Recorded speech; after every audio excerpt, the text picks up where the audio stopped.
shit out of them. Only Rosie O'Donnell. Crooked Joe Biden. No, get those lights off! Off! He died like a dog. He died like a coward. You can't do it. It's disgusting. Many of you are very talented, but if you really want to wow me today, you're going to have to show something extra.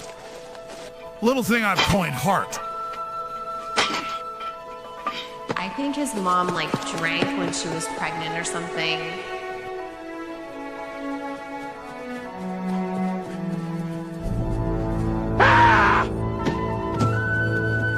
Attaboy, JD. Hustle, hustle. I believe in you, JD. Don't listen to those motherfuckers. I know your heart's on the football field, but I need your head in history class, Mr. Vance. Yes, Vance, yes.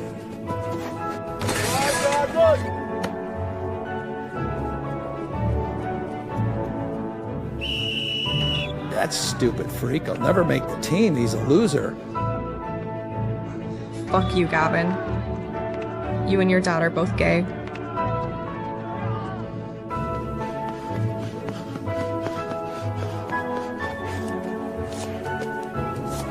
Damn it, Vance, I wish I had 100 of you. If only you could get those godforsaken test scores up.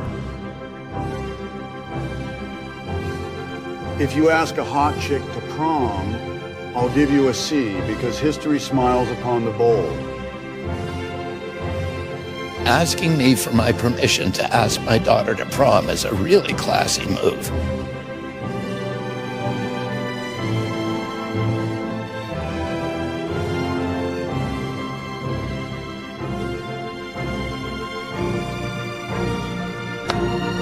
Vance past history. Now let's go beat the shit out of the Soros High Goblins.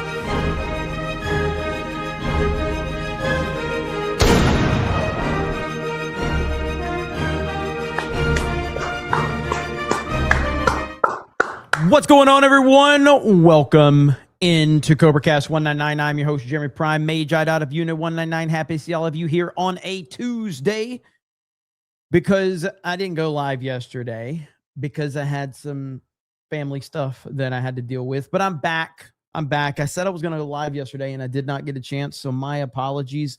You know, this whole thing, real life and being a grown-up really sucks. Like, why does life have to be real? Why does responsibilities have to happen? Why can't we just laugh and meme and talk shit? Why does responsibilities have to get in the way of all of that shit?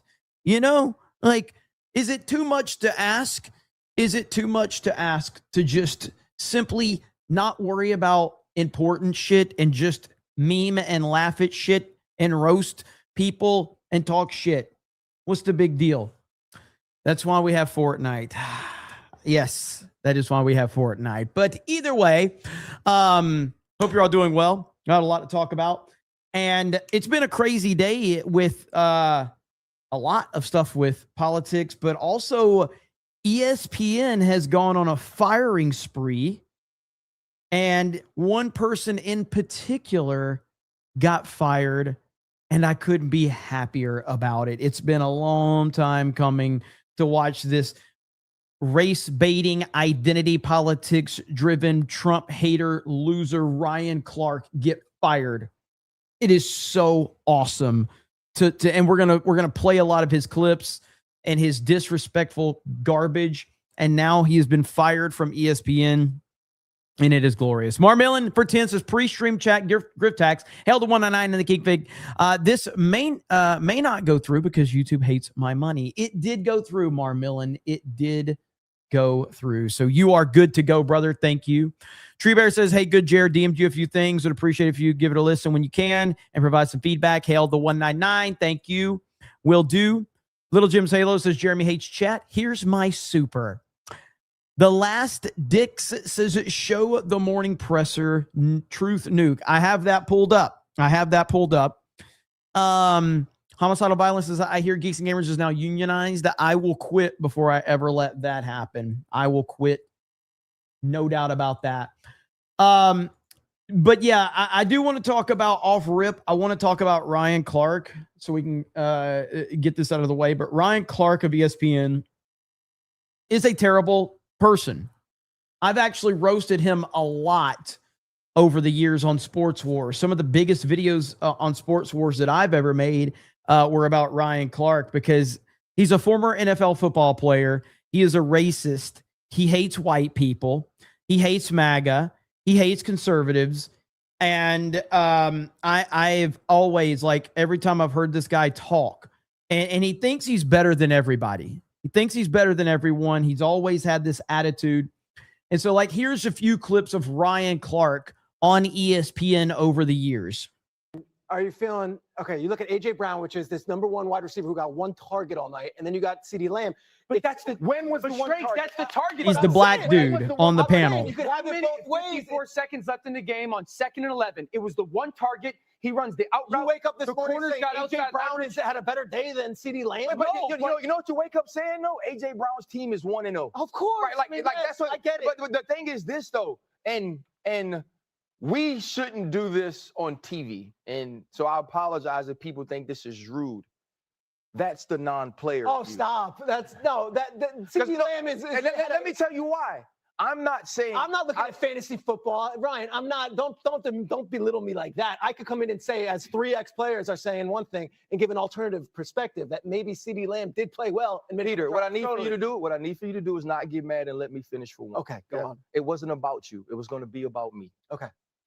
As a player. See, so he's basically telling the white guy, you don't have the right to an opinion because you didn't play football. That's what you think he says that to Stephen A. Smith? Think he says that to Stephen A? Hell no, he doesn't. Now, again, let's just be clear. This is the same guy we're talking about. Ryan Clark, the dumbest racist at ESPN, rips Charlie Kirk on ESPN and says, people from Louisiana hate Kirk and what he stood for. First off, it's the second most ridiculous thing he said this week. The first was standing on campus and saying he wanted to put a statue up of somebody that doesn't represent the people of Louisiana, doesn't represent the players and the students at LSU, doesn't represent the executives that work there. That was the first dumb thing he said this week. This is the second dumbest, right? Amongst a lot of dumb things that he says. Scott Woodard, for whatever he is a man who got Jay Johnson, right? Last I checked, the 2025 Louisiana State University Tiger baseball team was in the White House getting the GAT recently, right? He was there in 2019 when it's one of the greatest college football teams of all time. He also was there when he said, you know what, we're gonna go out and get Kim Mulkey, right? She brings a championship to the school with Angel Reese and with Flau'jae Johnson. And so to me, this is another situation. Formerly at ESPN now. Ryan Clark is no longer at ESPN as of today. Politicians poking their nose into things that they don't know about.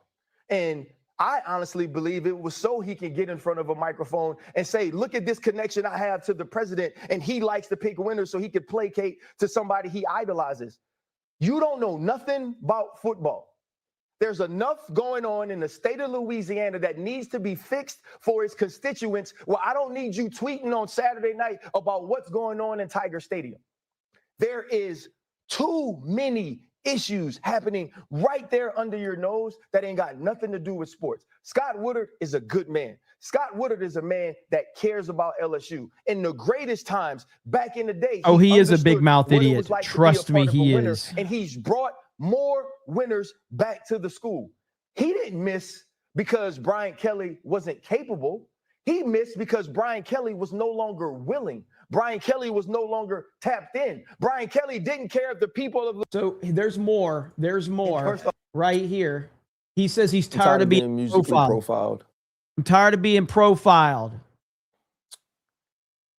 I'm tired of being musically profiled. Musically profiled. It's a Sunday.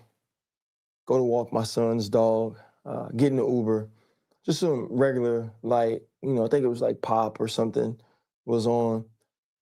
Man, as says hello, doesn't even ask me, he just changes the radio. First song, All Eyes on Me by Tupac. That's not even one of the songs I listened to from that album. Then he plays Many Men, right? 50 Cent. Right now, I'm starting to realize there's a theme. Then he hit me with the stay scheming. Bro, you got to go pull stay scheming way off the pack for Raw. So because someone plays black music for a black person, that's apparently racist now. You can't never win with these freaks, dude. Austin Drake. And I had enough when it got to Not Like Us. Like you totally profiled me and said, this is the music this guy's like. And now I'm watching his lips as he lip sync because it's not even the edited version. And listen, bro, Continuum, all-time album. Why can't I listen to John Mayer? Songs About Jane, classic.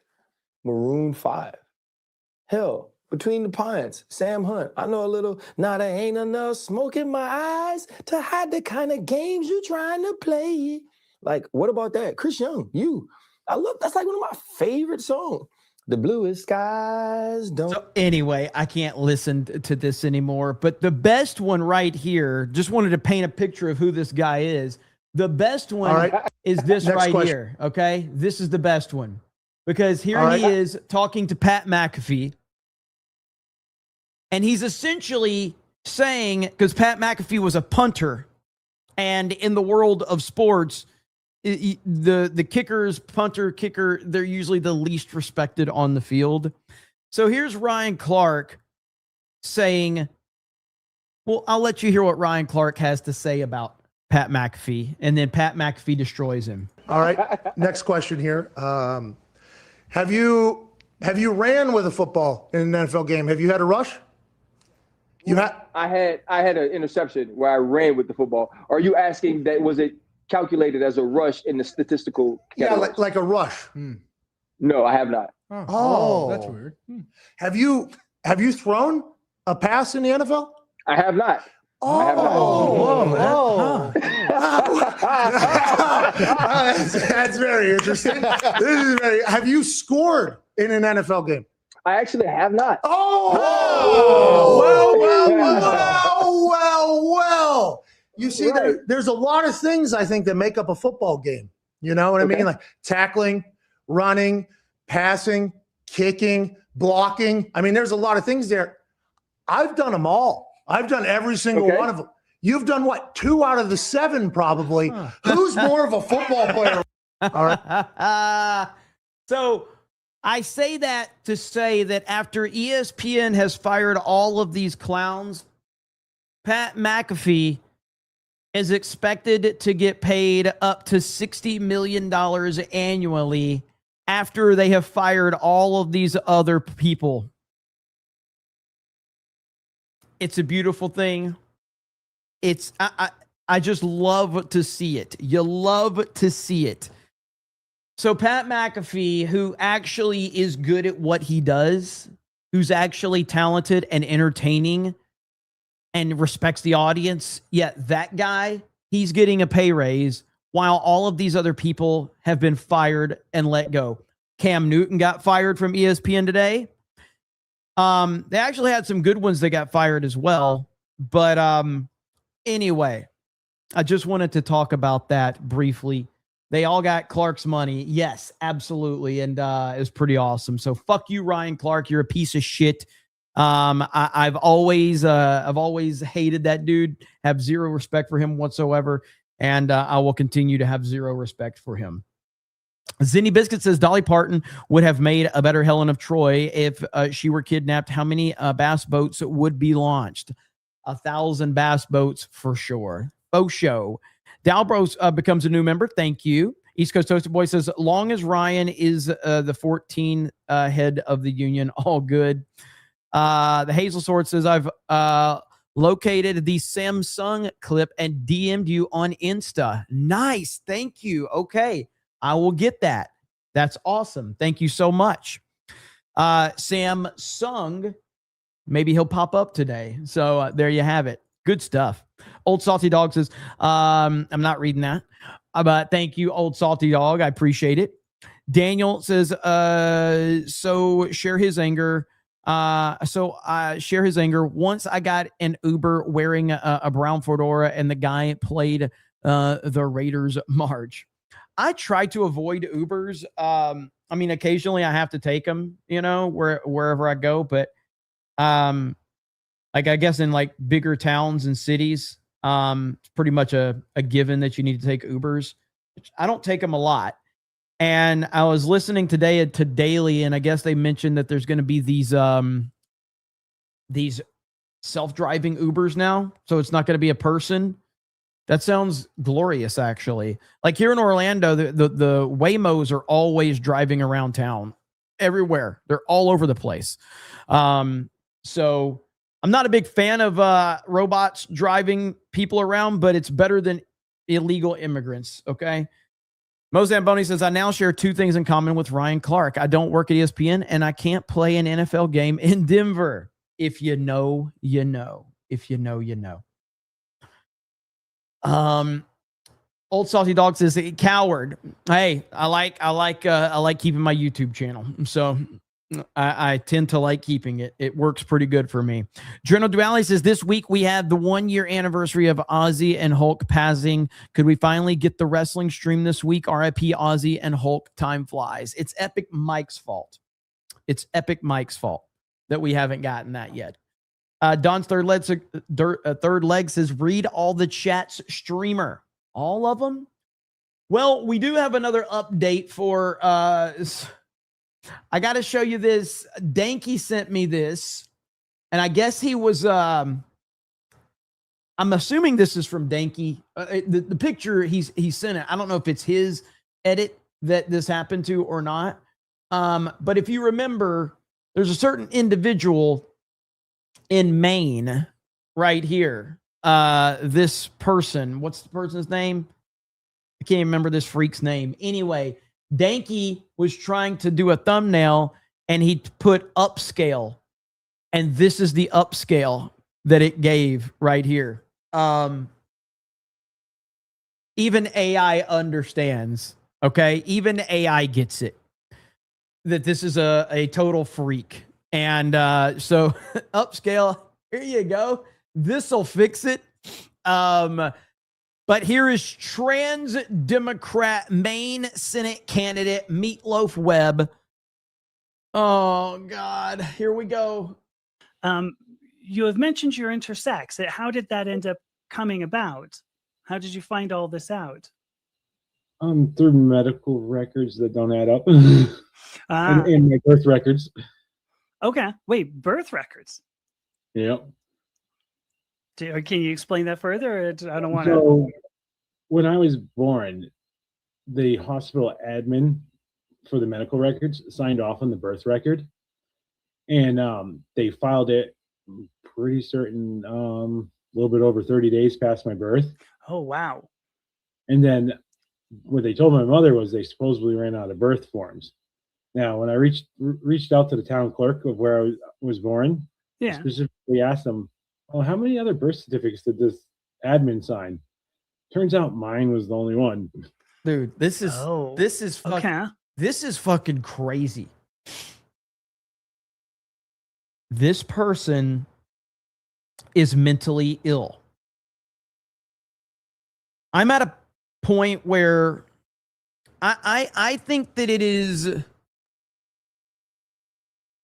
I think that it is almost the same thing. Got to be careful. I'm on YouTube here. Calling a person like this trans is the equivalent of using their made-up pronouns. Mentally ill is the term. Like, that's what it is. It's mentally ill. Using the word trans, you're not addressing the problem. You are buying into the delusion a little bit more. Mentally ill. Well, what was the why was there an issue? What happened? I guess I'm unsure what happened. The issue that I'm running into is because, well, unfortunately, they only retained birth records for 20 years, and mine got destroyed.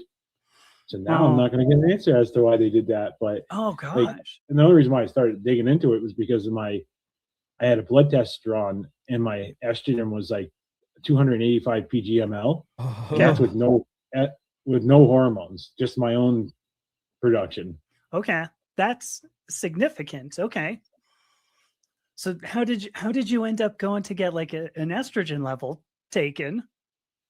Where I was experiencing hot. I agree with Josiah right here. Like so many people on the right.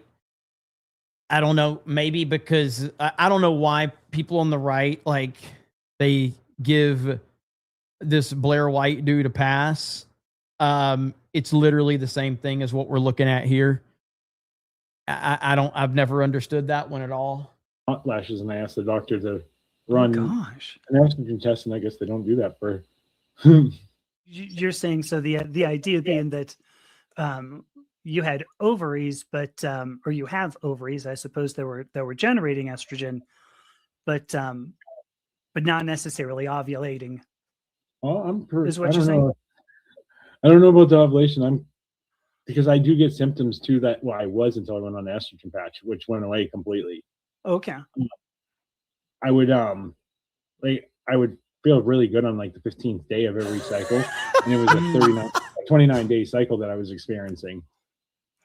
I mean, this sounds pretty cycly there. So yeah. I think that these mentally ill people should continue to talk, and they should continue to show the world what they're all about. And I have no complaints whatsoever. Keep talking. Keep talking. And then let me read during you. That, I was gonna go ahead. During that time, like I also leak like a mucus, which they can't really explain. Oh, interesting. Oh, maybe not. Maybe not. Maybe we should stop. You want to call yourself transgender despite not necessarily knowing what all parts are inside? Well, I mean, the doctors gave me the label, and I want to keep it because I see. Even if I'm intersex, like the intersex community pretty much tossed me out and didn't want to talk to me. Oh, yeah, you're kidding. Really? Wow, such a shocker. Any story there you want to such a shocker. Just some pleb for 20 says, I will pay you to take this off the screen. You know what? I would grift harder on that, but I want it off the screen too. So there you have it, okay? Holy crap. Maine Democrat. And again, one thing I'll say is it keeps leading off with trans Maine Democrat. It's mentally ill Maine Democrat. Mentally ill. Call it what it is. Call it what it is. The changing of words and the adding labels and all of that, just call it what it is. Simple as that. Miss the grift, but worth it. Yes, it's worth missing the grift. Taker says it's like reverse reparations. ESPN fired men of color so they could pay a white man more. Tay says, what happened to Nancy Guthrie? I think the mentally ill Maine Democrat ate Nancy Guthrie. That's my assumption. Until they can prove otherwise, I'm going to believe it. Old Salty Dog says, to be fair, that was one hell of an upscale. Tubular Bras says, mentally ill is the word, full stop. Yes, it is. John says, IDOT's rise up. Let's go MAGA on Shad's IP. Taco Woman Sandy Rabbit says, Sydney Sweeney now. Sydney Sweeney now. Think so? Is it time? Is it time? Jeremy, how are we feeling about the Doomsday trailer? I'll be honest with you. I haven't watched it because I don't want to. I am looking forward to Doomsday, but I have not watched the trailer. I've completely stayed away from it. I haven't had to cover it for any of the streams. So I have not watched the Doomsday trailer. I know that it got tons of views. Everybody was talking about it and going crazy over it. I'm at a point with, like, if I don't have to watch a trailer for like a reaction or something, I think trailers have gotten horrible lately. I think they're really bad. And they tend to show way too much. So, like, I'm going to see Doomsday, just like I'm going to see Spider-Man. I know a new Spider-Man trailer dropped today too. I don't want to watch that one because I'm going to see Spider-Man. But these trailers are just, they're showing way too much, man. Way too much. So I've heard mixed things on the Doomsday trailer, which is kind of what I expected. But yeah, trailers are just not something I look forward to watching. Babo Yogi says, keep playing it, make the chat suffer, and repent for their sins, and to punish the mods. Honestly, to be punishing me. To be punishing me.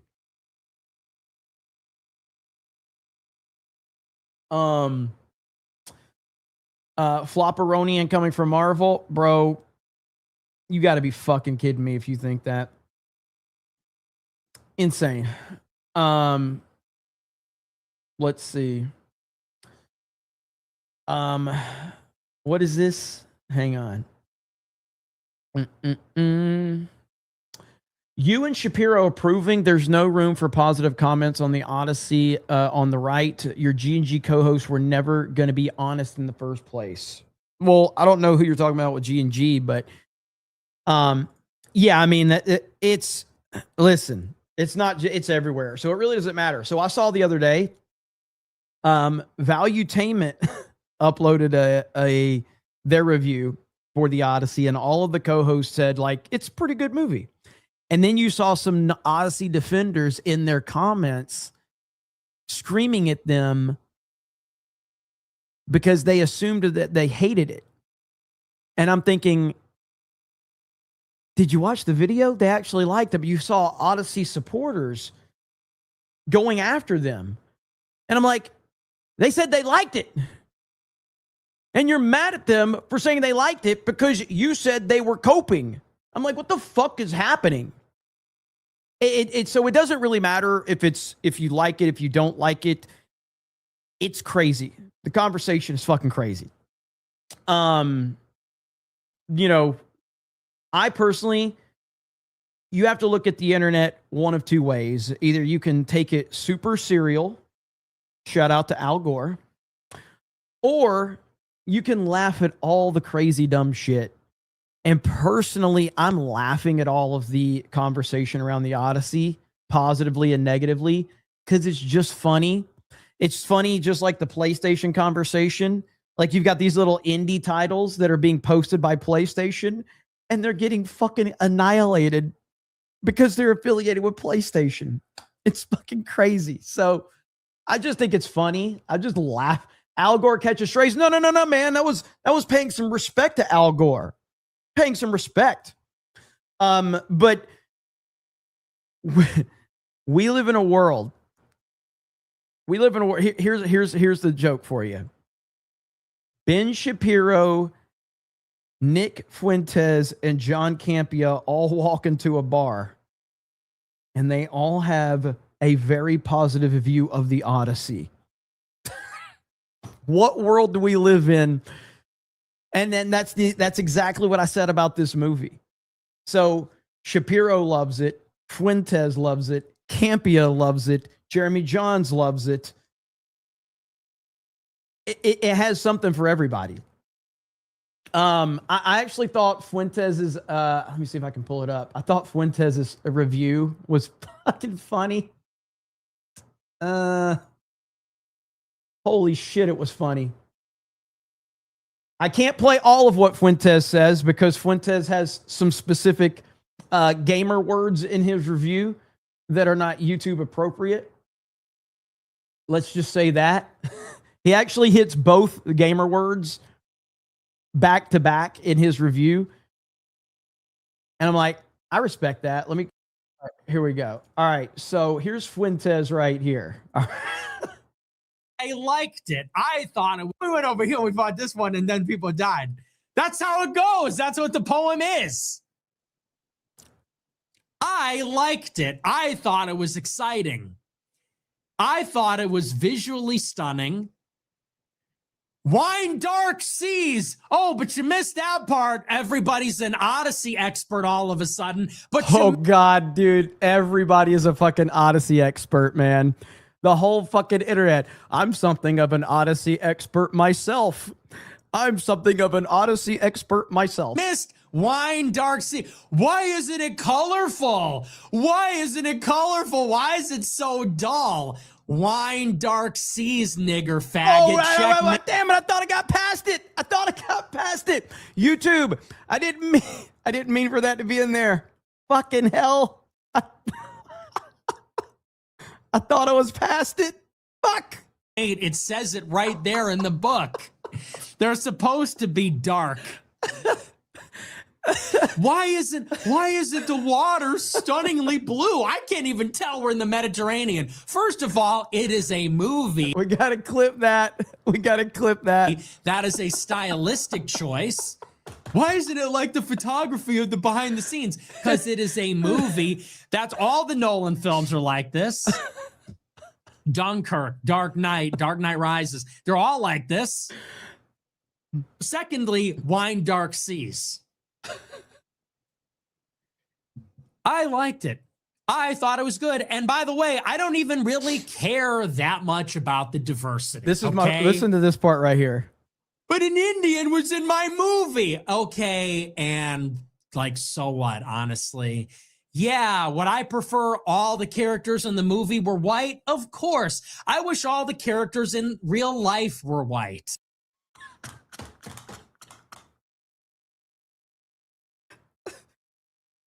That is the quote of the century right there. That is the quote of the fucking century. Movie were white? Of course. I wish all the characters in real life were white. Okay? You can't always get everything that you want. All the characters in the movie weren't white. Okay, well, like, that's just how everything is now. Well, we should boycott the movie. The movie made $300 million. So you and like, we shouldn't pay for this movie. You and what army? The movie made $280 million. It's the biggest director of the century, making the biggest story in the Western canon and the biggest global box opening of the decade. Well, we shouldn't buy a ticket. Okay. It's just it's crazy. I don't like that there's Indians in the movie. I don't like that there's Indians on planet Earth, but it is what it is. I just wanted to play it because he's saying the things that I can't say on YouTube. But I want to replay the last part one more time. Like that there's Indians in the movie. I don't like that there's Indians on planet Earth, but it is what it is. So the only thing that was offensive was the tranny. That was just like, that is the only thing that was totally inexcusable. Yeah. Because that was just ridiculous. Agreed. But I don't, Helen was black, whatever. The Indian was in there, whatever. I thought it was awesome at the end when. So the conversation about this movie, I'm seeing people bring the whole, they're buying theaters out.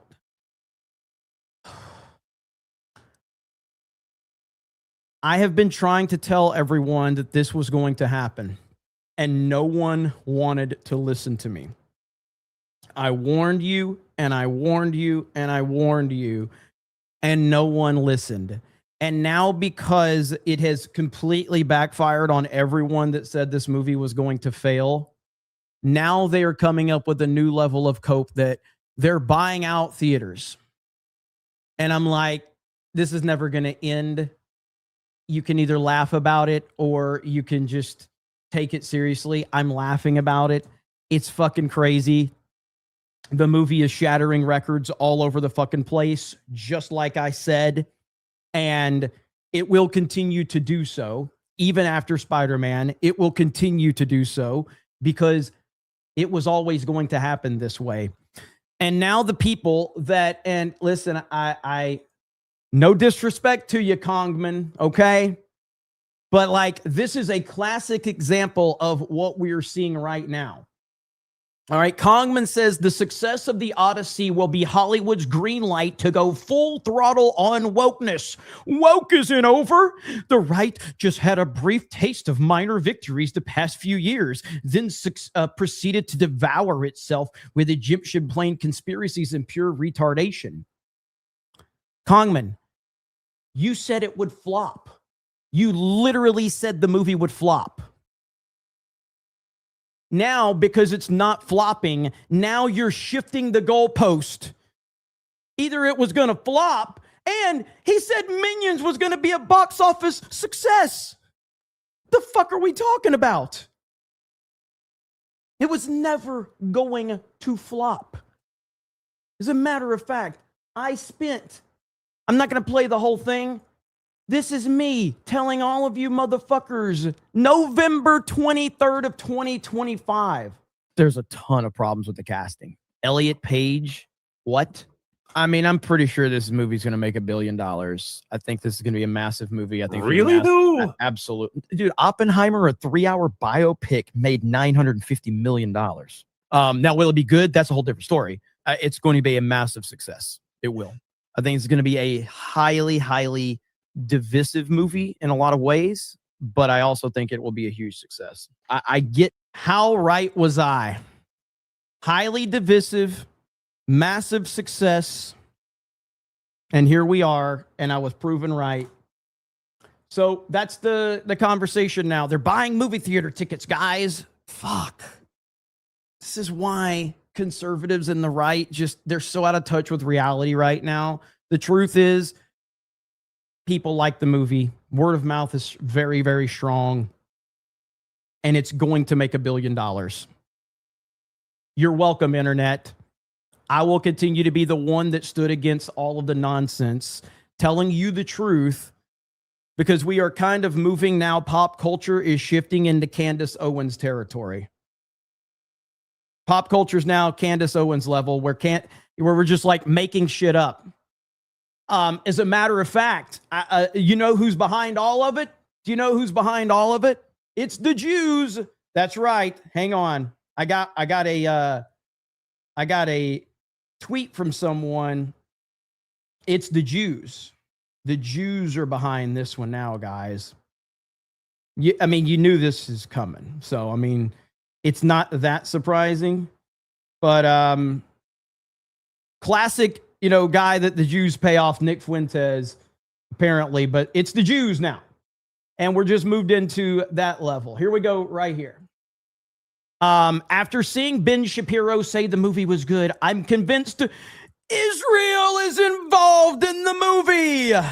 I never really was that guy, but that really did it for me. It's the Jews. The Jews are behind the Odyssey success. Welcome to the Candace Owens world of pop culture now. Holy fuck. So they paid off Ben Shapiro, John Campea, Nick Fuentes, and Jeremy Johns. They're like, let's just round up all of these guys and let's throw them a big payday. It's the Jews. Good Lord. I even saw this one. Look at this. All right. Actually, guys, my bad. Sorry.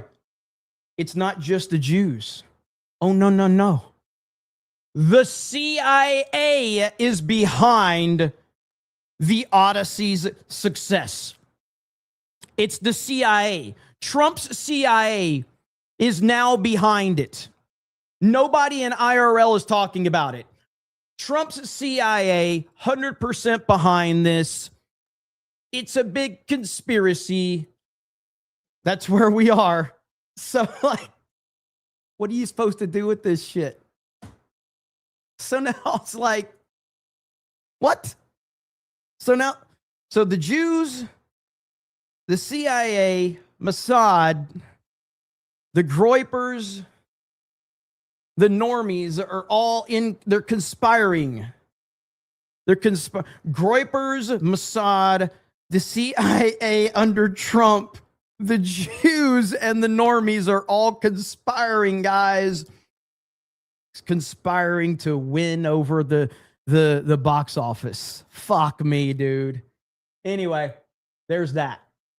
We actually do have some Trump news, though. Let's see here. Oh, we got JMNZZ 450. And while you can't say that, and listen, man, I have a rule. If anybody out there actually does praise the Odyssey, I can't really make fun of them.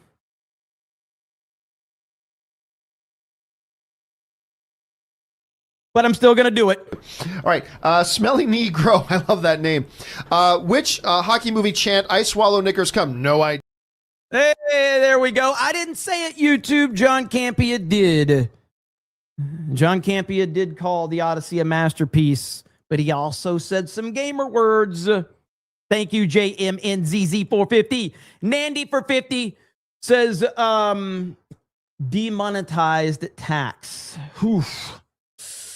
It's probably going to happen for sure. I'm surprised the stream is still up, but here it is. Thank you, Nandy. And I apologize for all those bad words Nick Fuentes said about you. I love the Indians. They're great people. Munchie Ninja never said the word on stream tax. Never. Not at all.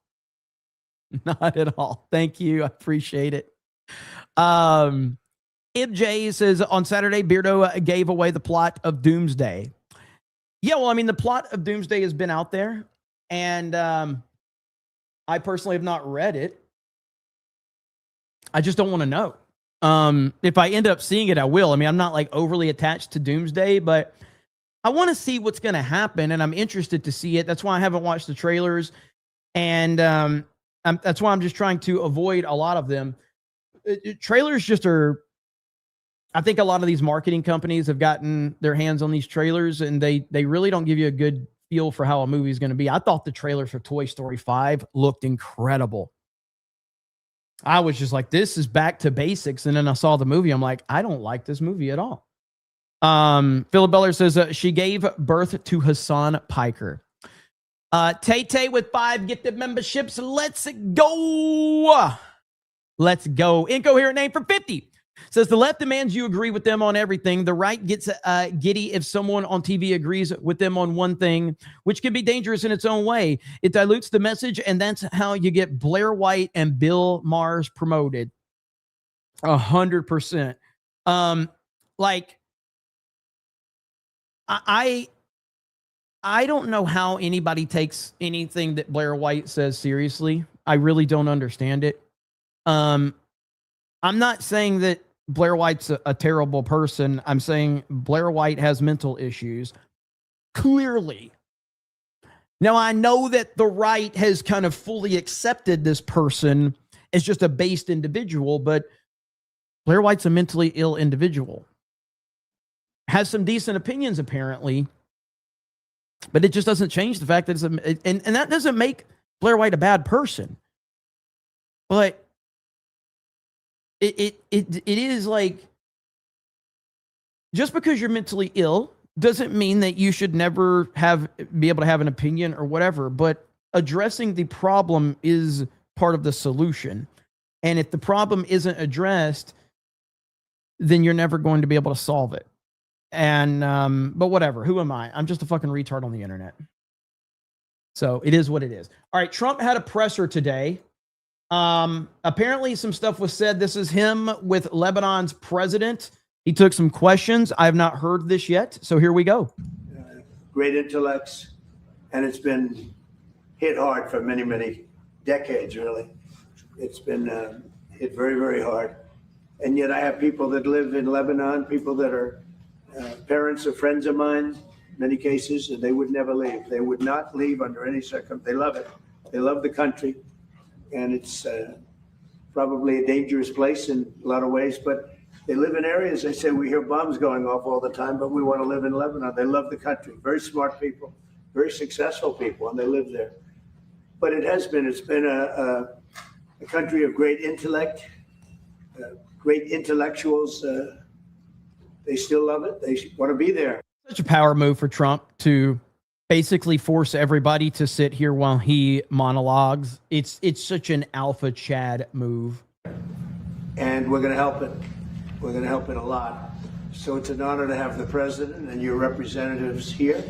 We've already met a couple of times, and we've had some good meetings. And we are going to solve a lot of problems. We've already solved some of them for Lebanon.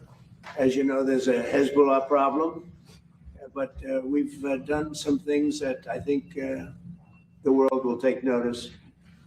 Again, it's been a very badly treated place and country, and we're going to have it properly treated and treated with respect that it deserves. And Mr. President, it's an honor having you. Thank you very much. No, thank you. Thank you I've very been looking much. forward to this visit for a long time. Thank you very much. Meeting such a great president like yourself. Well, that's a very nice thing. See, he knows how to get to me. He can have anything. Now he can have anything. Would you like to say something? Now, really, I would like to thank President Trump, really, and his team for the historic visit and for the historic achievement that we did together by signing the framework with the ultimate objective of ending the state of hostility between Lebanon and Israel forever. I think, Mr. President, this will be your legacy. Together, we'll be able to achieve this objective. It's about time for Lebanon and for the whole region to be stable and secure. And I know your vision. By the way, I don't know if it's me, but there is a update with Twitter that is disastrous. I hate the new update. They just keep changing everything, whether it's on desktop or the app. I don't know how many. I've seen a few other people complaining about it. I'm getting to the point where I hate Twitter. They just keep changing shit constantly, and it's getting unusable in a lot of ways. It's peace, your vision is stability, and I think my vision coincides with your vision. And together, I think we will be able to achieve and to score success in that regard. I agree with that. I do agree with that. You have tremendous spirit on your side. You have people that love that country, and they're going to make it work. We're going to make it work. Right. Thank you very much. Mr. President, Lebanon, I have two questions, one for you.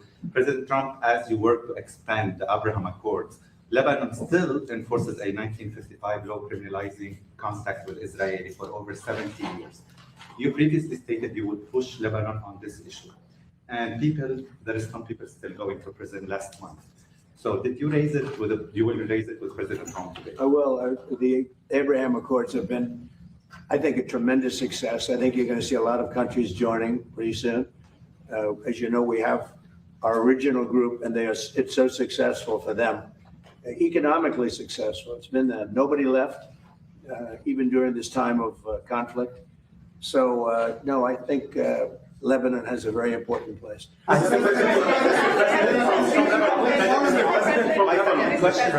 What is your level of concern of a blockade of the Red Sea by the Houthi rebels, opening up another front? Well, we'll have to see what happens. So far, it hasn't happened, might happen. But we take care of things. If something like that happens, we take care of it. You know, we've done that with the Houthis before, and we haven't heard from them in a while since we did what we did originally. It was about 45 days of very powerful action we took against the Houthis. And we've had no problem with the Houthis. They've had no problem with us for a long period of time, including during this conflict. I think that if there is something like that, we'll just have to take care of business. Bro, Trump loves this moment. He loves all of these idiot reporters screaming and yelling and being able to choose who gets to ask him a question. He lives for this moment. Parliament rejected the agreement between Lebanon and Israel and said it's a sedition. It's going to cause civil war. He's the Speaker of the Lebanese Parliament, and he speaks for Hezbollah. He's Hezbollah's big brother. Yeah. What do you have to say about that? Well, maybe I'll let you speak to that. Actually, the framework doesn't require the endorsement of the parliament. Okay, it's part of our constitution. It's a prerogative of the president, and we are committed to it. And I think the Speaker of the Parliament is really wants to see the end of this war. He's from the south, and he knows he did his best to rebuild the south but unfortunately things the South being destroyed in front of his eyes. So he's actually supportive of what we are doing, but we need to be careful. His position as a speaker and as a leader of the Shia community, we have to understand how critical is his position. But I can tell you that Speaker Berri is a man of state. He's supportive of what we are doing, and he's supportive of ending the state of hostility, ending the war once for all. Just one thing. I think when he sees, because I've heard that he's a good person, good man, and when he sees the progress made, I'm sure he's going to come on.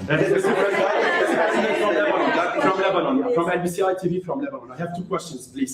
When will the Israeli army fully withdraw from Lebanon? Is there a clear timeline for that? And last question, please. Last week, you met with the Iraqi Prime Minister and discussed him or described him as handsome and saying he could become.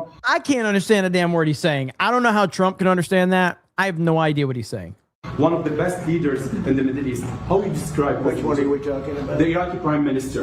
Yes. How do you describe President Joseph? Well, I'd say he's handsome also, and I think he could become one of the most important leaders in the Middle East. Actually, if we do this, because they've been trying to do this for decades, right? Decades and decades. So, if I made that statement about somebody else, I would put him in the same category. When the Israeli army withdraw from Lebanon? When the Israeli army withdraw from Lebanon? Is there a clear timeline? They're in the process of doing that. They're in the process of redeploying to other sections. And again, they get along very well. That was a great agreement they signed with Lebanon. And they're redeploying. Is there a timeline? Thank you, Mr. President. The Lebanese army needs help, and the United States said that it's very important for the Lebanese army to take over the villages that Hezbollah withdraw from. How are you going to help them, and how this? Well, we're going to be speaking about that today. Sure, that you will be in the We'll be South speaking as well. about that today with the president, and we have some very concrete plans already in store for that, with others going in and helping. But they're also becoming much more self-sufficient. And we will be speaking about that. That's one of the subjects we're going to be talking about. Thank you, Mr. President. My question is, sorry, Israel, the Lebanese army said today that Israeli forces opened fire in proximity to the Lebanese trying to deploy in one of these pilot zones. This is day 2 of the pilot zones. Are you prepared to take any additional steps to put pressure on Israel to withdraw? Yeah, I mean, seriously, can we just call it like it is? Way too much diversity with these reporters. Way too much. Which I believe President Allen is planning to ask you. Well, I'll look at, I just heard about that before this conference just happened, and we'll be looking at that, yeah. Mr. President, there are no signs that Iran is ready to stop fighting. So what is the plan? Is the plan How to would just you keep know bombing if until how would they you give know up? if there are no signs? Uh-oh. What, you know something that I don't know? No signs that Iran is ready to stop fighting. So what is the plan? Is the plan How to would just you keep know? bombing until How they would you give know up? if there are no signs? What, you know something that I don't know? Well, they continue to attack our allies. But you don't know what the dialogue is behind the scenes, that they want to meet desperately to try and end it because they're getting decimated. You don't get that when you listen to your fake station, but you don't know. You don't know anything. You know something that I don't know. You know something I don't know. Well, tell us. I will tell you, they want to desperately meet, and until they're ready to meet in a meaningful way, we have no interest in even. Mr. President, are you planning on putting any pressure or consequences on China for what you announced about the meddling in the 2020 election? Well, we're going to talk to them about it. It took place a long time ago. I think China's maybe a little bit different today than it was then. But look, they do things.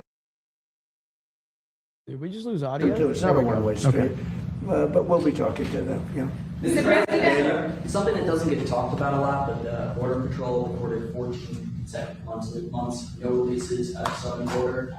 This is something you talk a lot about on the campaign trail. Good run on the job you get on the southern border. Do you feel similarly at this point in time with midterms, considering how well the job you've done? What is the lesson you've learned about Border Patrol? Well, thank you for that question. The fact is, and maybe it pertains a little bit with respect to you and borders and everything else, we had a border that was totally out of control. I probably won the election, at least partially, on the border, would you say?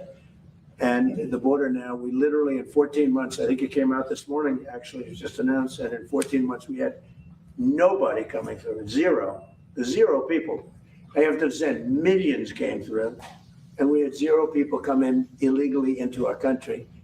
And that's made by people that happen to be Democrats, largely Democrats, and people that do those stats. And I'm sure they don't like saying it, but we really had virtually nobody coming in, and they actually say nobody, not even virtually. So it's amazing what's happened there. And very people talk about that anymore. You know, they don't like talking about that. They don't like talking about Venezuela, where we lost no people. I'll be going to Dover for something that I feel is it's a great honor for me to do it. These are people that want it, and they feel like I do, that Iran cannot have a nuclear weapon. Very simple. It's a very simple dictum. They cannot have a nuclear weapon, and they won't have. They're not going to. They have no chance of having a nuclear weapon. And as far as Iran is concerned, I'll let Pete maybe say a couple of words, but we are doing very well. We are degrading them at levels that nobody thought was possible. Levels that nobody thought was possible. Typical Trump answer right there. Nobody's ever seen anything like it. Levels that no one thought were possible. They're being degraded really so seriously. They did slip something through in Jordan, and if we had other operators, you know, would not happened, unfortunately. But because we have the best equipment in the world, you know, we've stopped almost everything. But when you let other people do your job, with the United States, we let other people do the job, and sometimes it doesn't work out so well. But we're going to be going and paying our respects at Dover. Pete, would you like to say just how we're doing, generally speaking? Well, it'll be an honor as well to join you at Dover to recognize these incredible Americans who committed to the cause just like you are. Something no president's been willing to do. 47 years, they build up a conventional capability like the North Koreans did. Remember, that's how North Korea made their way to a bomb. So much weaponry that no one was willing to stand up to them. President Trump was, and he continues to this day. Iran's been given every opportunity to negotiate, to show that they're reasonable on the Strait of Hormuz. But if they're going to shoot at commercial shipping, then we're going to hit them, as the president said, 10 times harder, which every night we're degrading them further and further. And the president they can talk, otherwise they can deal with the War Department. And the blockade is up and fully, I mean, it's, nobody gets through. Nobody gets through the blockade. It's like a steel wall. Mr. President, thank you, Mr. President. Yesterday, there was another attack on an ICE facility, this time in New York City. What, in your view, is prompting these attacks? And do you have a message for those who are attacking ICE? You're talking about the fire that was set in front of the federal building? Well, this is what's happening with the people that they allowed to come into our country. They shouldn't have allowed them to come in. They shouldn't be here. They're radical lunatics, and I'm getting them out. You know, we're getting them out at a pace. You know, we've gotten rid of more than any other president. I read stories. They try and give you phony stats. I was with Tom Homan this morning. He'll give you the statistics if you want, but we're getting bad people out of our country at levels never seen before. There's never been a time when more bad people, and you take a look just here in Washington, we took out almost 5,000 hardcore criminals, most of whom came in during the open border periods of the previous administration. An amazing statistic, and this is something that I hate to be talking about in front of the president. Not a bad take. Not a bad take, because it's definitely going to be causing problems for China all through this process. And that's that's one element that a lot of people do not want to take into consideration, because everybody just thinks in small spurts right now, and then they want the instant return. They don't really understand the long game at all. That they just don't see the bigger picture ever. I'm not saying that's the primary reason, but it could be. Again, I've said many times, I'm not sure what Trump's plan is here, but that is one element of it. President of Lebanon, but he's got his problems and different problems, but we don't have any problems in Washington, D.C. We've wiped out about 92% of the crime, and we're going to get very close to, I believe we're going to get close to 100% of the crime. And if you take a look at this city, compare this to what it was 15, 16 months ago, this was a dangerous city. I don't know how, I better not compare it to Lebanon because I don't exactly have your stats, but it might have been Lebanon was safer. This was a dangerous city under the previous administration, Biden, and now it's a very safe city. And there was an article that came out 2 days ago that Washington, D.C. has made the greatest progress of any city in the nation. Now, Memphis also, and New Orleans also. And if they would ask us for help in Chicago, we would turn that around so fast. If they'd ask us for help in New York, we would turn that around so fast. Los Angeles, we would turn that around so fast. But the stat that's so amazing is that 2% of the people create 91% of the crime. Think of that. It's a great. You want to repeat that for us one more time, President Trump? Los Angeles, we would turn that around so fast. But the stat that's so amazing is that 2% of the people create 91% of the crime. Think of that. It's a great stat. Because if it was 70% of the people, that's a problem. If it was 20%, that's a 2% of the people create 91% of the crime. Think of that. 2% of the people, you can handle that easily. So Washington, D.C. is now one of the hottest cities in the country. We have the hottest country in the world. But Washington is now hot. And I do have to say one other thing. We just had the World Cup, as you know very well. And it was the most successful World Cup ever. We didn't even have a protest. We had no crime. With all those events, was like having many, many Super Bowls. Each one was like a Super Bowl. And with all of that, we didn't have crime. We didn't have bedlam. Everybody left here with a different opinion than what they read in the fake news. They love this country. I saw Scotland. I saw Norway. I saw all these countries. I mean, the level of love that nobody wanted to leave. And I just want to congratulate everybody. The job that we did and all. The World Cup was a monumental success for the United States of America and for President Trump. And I got to say, all of the fans that traveled internationally, like it seemed like everybody had a good experience and they seemed very respectful. I'm actually shocked, but it speaks very highly to FIFA and World Cup fans. It really was incredible. All of us, everybody in this room, because everybody in this room was involved. The vice president was very much involved. It was amazing. I was with Johnny the other day. The job he did is great, but he said he never thought in a million years it could be so free of any difficulty. Think of it. We didn't even have a protest. Not only no crime. Now, there's a reason for all this, but part of it was that people just wanted to pull together. This country, for like a 4-week period, just pulled together. Really amazing. And I didn't want to say it before the final. I didn't want to say how well it was doing. I wanted to get the final up with because you never know. It only takes. But we just had the most successful World Cup in history. Did 5 times the business of any World Cup in history. And I can't wait to get it back, but I think we won't be able to get it for the next one. Mr. President, here, especially with this upcoming. Say what? Do you feel safe, especially considering I the feel stress of safe. your life? I feel safe. Why wouldn't I feel safe? President Trump It's on Syria. I'm Pedro Mani from Al-Jadid. Are you still speaking with Hezbollah? You said in previous interviews that you're speaking with Well, I don't want Hezbollah. to say that, but I would speak to Hezbollah. Yeah. I speak to everybody. I'll speak to people that a lot of people think I shouldn't be speaking to, and things work out. I would speak to Mr. President, I would say this: if the president wanted me to speak to Hezbollah, you know, he's lived with Hezbollah for a long time, and if the president wanted me to speak to Hezbollah, I would. You know, I would. Mr. President,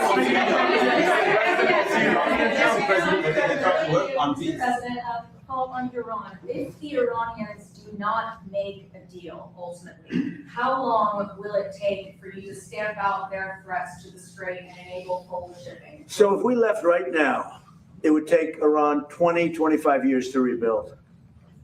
Okay? And we're not finished at all. But if we left right now, it would take them a long time, years to rebuild. But we're not leaving right now. So we've had a big impact on Iran. If we didn't do what I did with regard to two things, the Iran nuclear deal done by Barack Hussein Obama, I terminated that. If I didn't terminate it, you wouldn't have Israel right now because they would have had a nuclear weapon years ago. And if we didn't do the B-2 bombers knocking out the nuclear sites a year ago, one of the first things we did early in the administration, they would have a nuclear weapon and you wouldn't have Israel. And in my opinion, you wouldn't have various other countries in the Middle East. They'd all be gone. They would have been terminated, extinguished. But I believe that by doing what we did, by terminating Iran, who's very evil people leading that country. You saw the number of protesters that they killed, 52,000 plus. I love how he says Iran, very evil people. Like he just says it so casually. It's just like Iran, who's very evil people.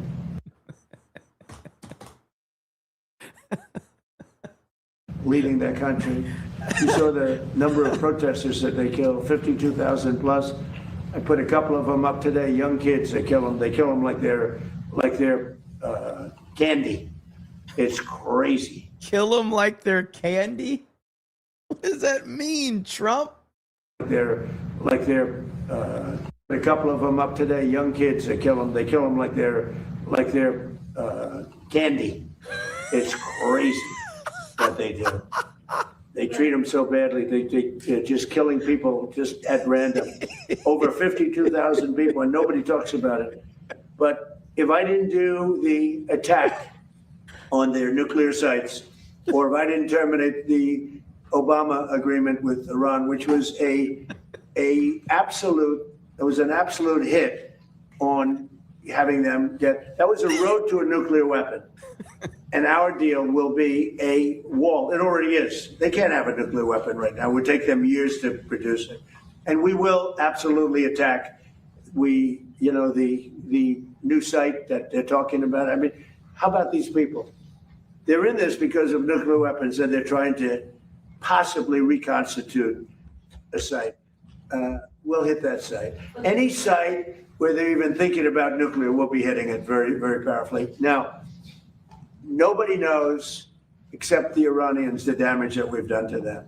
We have done damage that will take them 20, 25 years to recover from.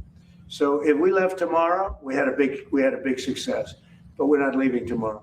Their ability to threaten the street, though, that's the question. There's a bill right now that's being considered that would allow illegal aliens who are working in farming to get legal status. Do you support that legislation? I don't know about it. I'll take a look at it. Last night, the Canada tariffs. One, are those a response to the wildfires in? No. That's separate. We're looking at that separately. And what, is there anything? It's only a response to the way they've treated our farmers and our people. Canada's been very, very tough on us. Is kill 'em like candy the new phrase drop now? You guys are, the chat's just going crazy with the kill 'em like candy comment.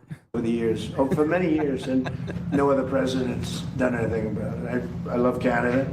I love the people of Canada.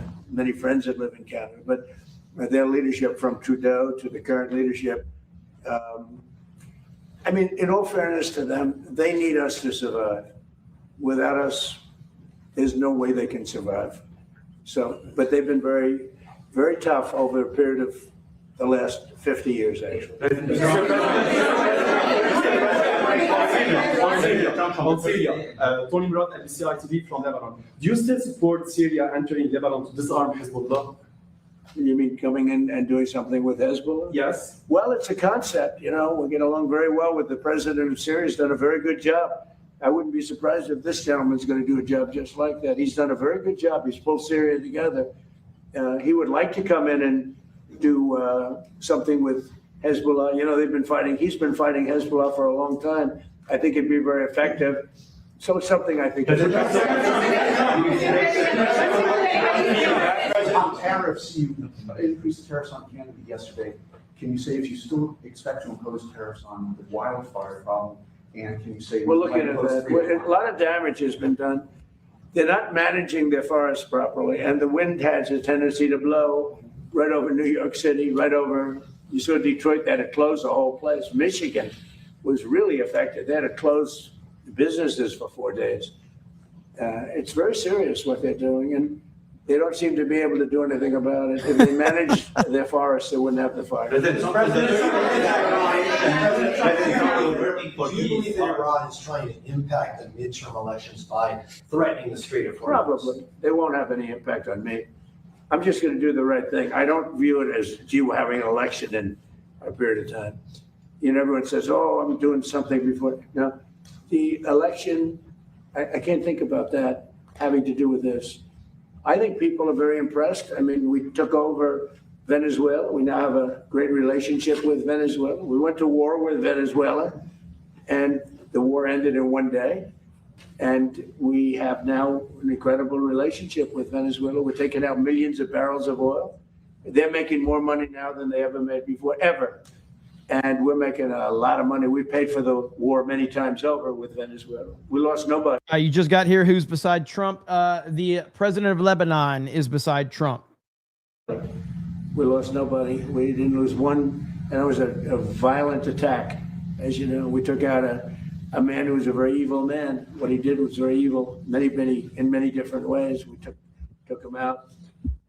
But, you know, Venezuela, they said the same thing. When I did Venezuela, everyone said, because look at the drugs, look at what they did, where they took all of their prisons, they opened up their prisons, and they have everybody in a prison come in through Biden's absolutely insane open borders policy. And we did that in 1 day. Think of it. And now we are working very closely with the administration, and we get along very well. Venezuela is a very happy place. Had a tragic incident with the, the event that took place a week ago.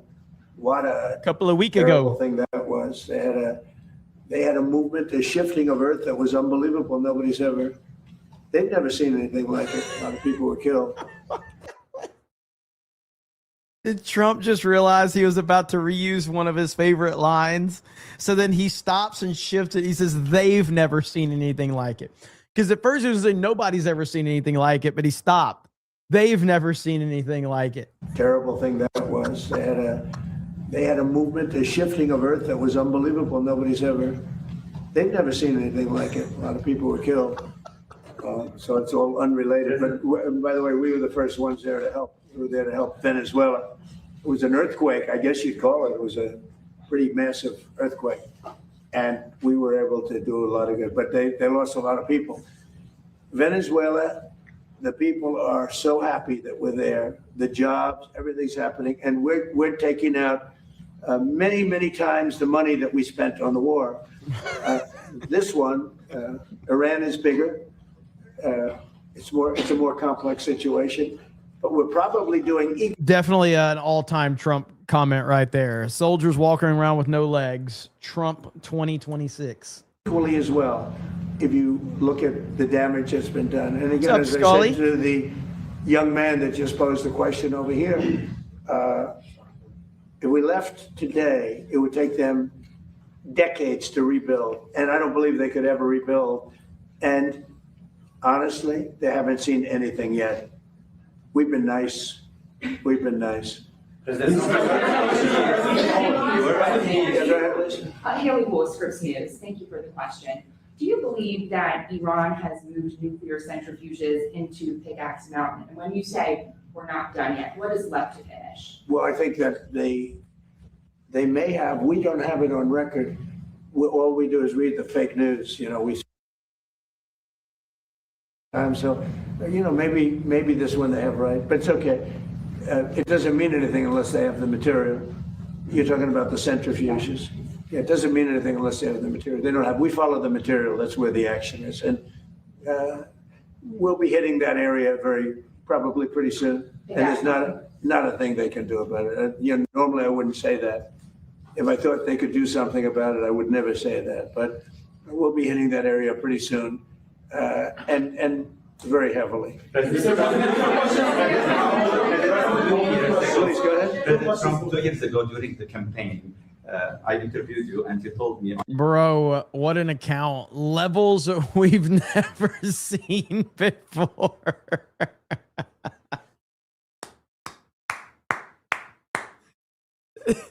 We're talking about things that are at levels no one has ever seen before, at levels no one has ever seen before. MTV Lebanon, that the peace will happen in Lebanon. And every word you said during the interview is happening today. Like from the first day in the administration, you were working hard for peace. True. I've been Because I understood Lebanon, and I understood how horribly Lebanon has been treated as a country. They've been like a whipping post. What's happened with Iran and with Hezbollah, but Lebanon's been treated very incredibly badly. And maybe I'm a little prejudiced in favor of Lebanon because I have so many Lebanese friends. There's so many Lebanese friends. And so I understand Lebanon. Tom Barrack is Lebanese, the ambassador. Regarding the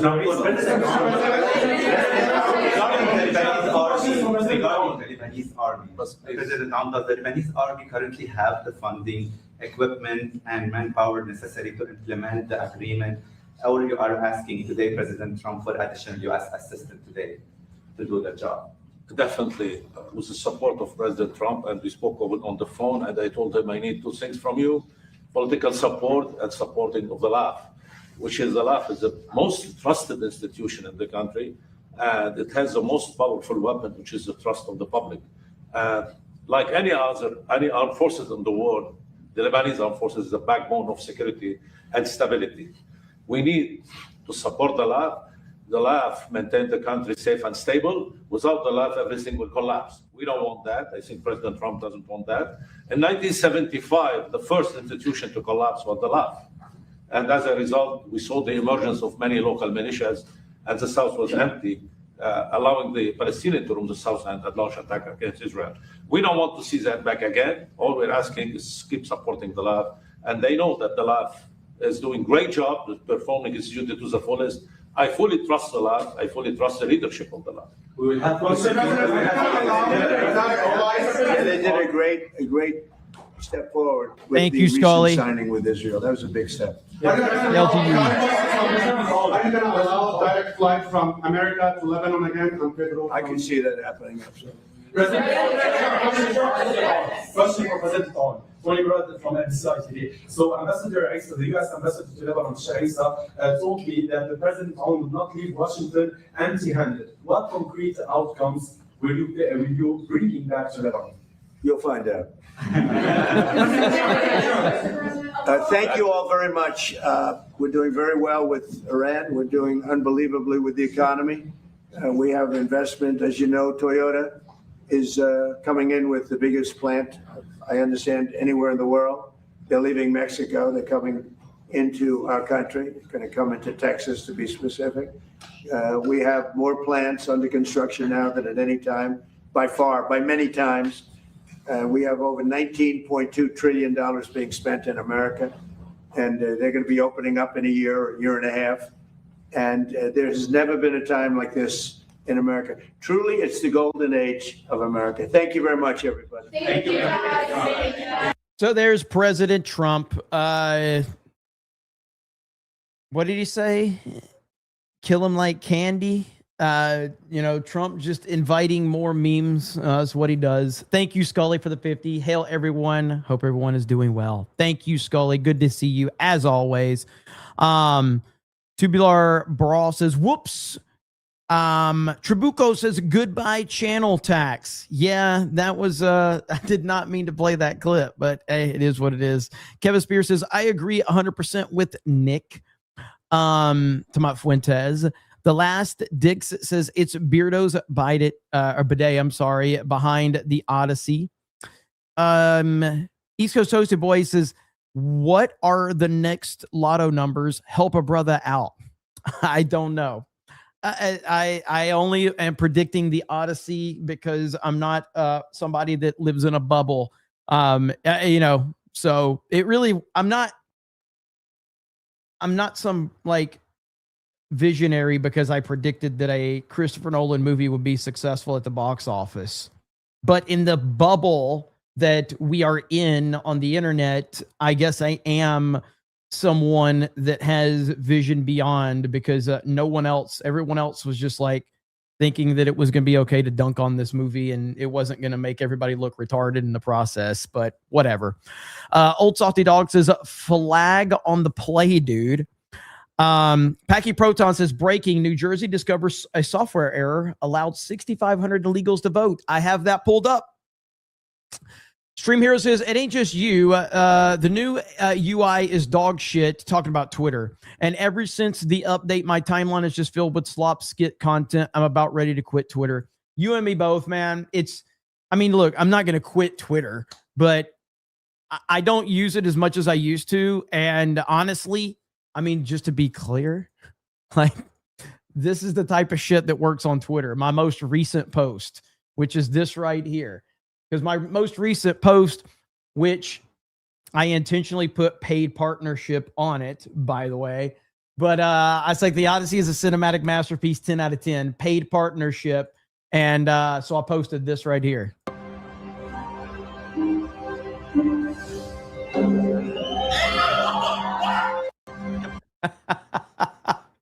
Somehow Epstein returned. So that's about the only thing that works on Twitter, is just to post retarded shit. Because what are you gonna do? And then I posted paid partnership, because a whole meme went around about paid partnerships, and so people were posting like they were clicking the box of like paid partnership.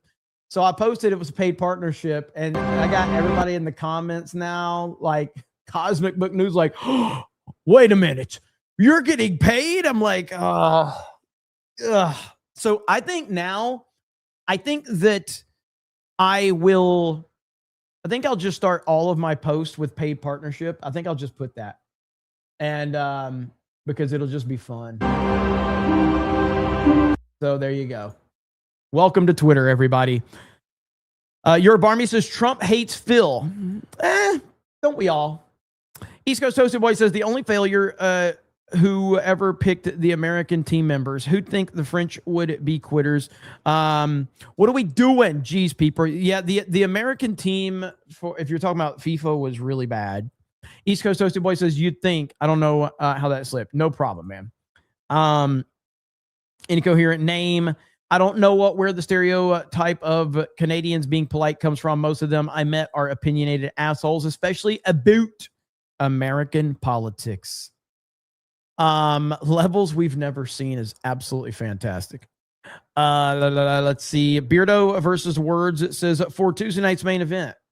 What's for Tuesday night's main event? This account? Dermy Mormon says, I have it on good authority from Wisconsin that anyone talking about the Odyssey and other bad movies helps them. The idiot in Wisconsin doesn't know what he's talking about because he's an idiot. But I think that it's pretty clear that all of this negativity about the Odyssey has done nothing but help it. And, everybody's, it's every fucking where you go. You can't get away from the conversation. And it's blowing up. It's going to do more than I thought it was going to do now. It's going to overperform even my expectations. And it's just going to send the cope through to the next fucking level. They're buying out theaters now. It went from it's going to flop to they're buying out theaters. What? It's crazy. But hey, I warned you. You didn't fucking listen to me. I'll continue to sit here and be right. And I'm okay with that.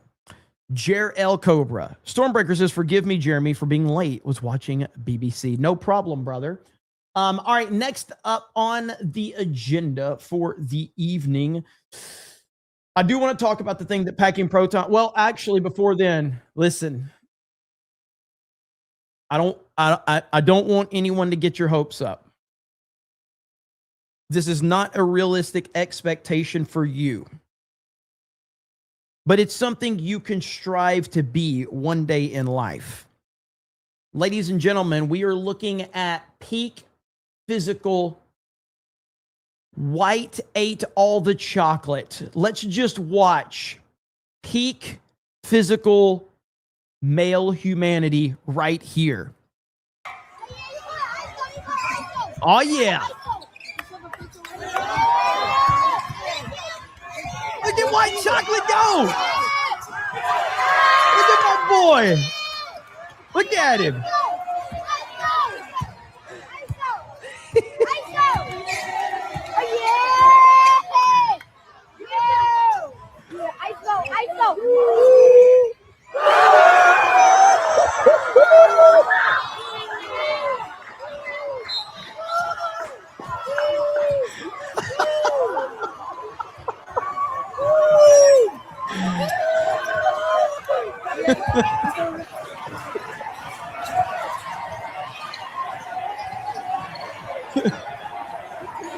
Let's freaking go, man. I love how he runs up to his teammates and just knocks him out of the way, dude. This is beautiful.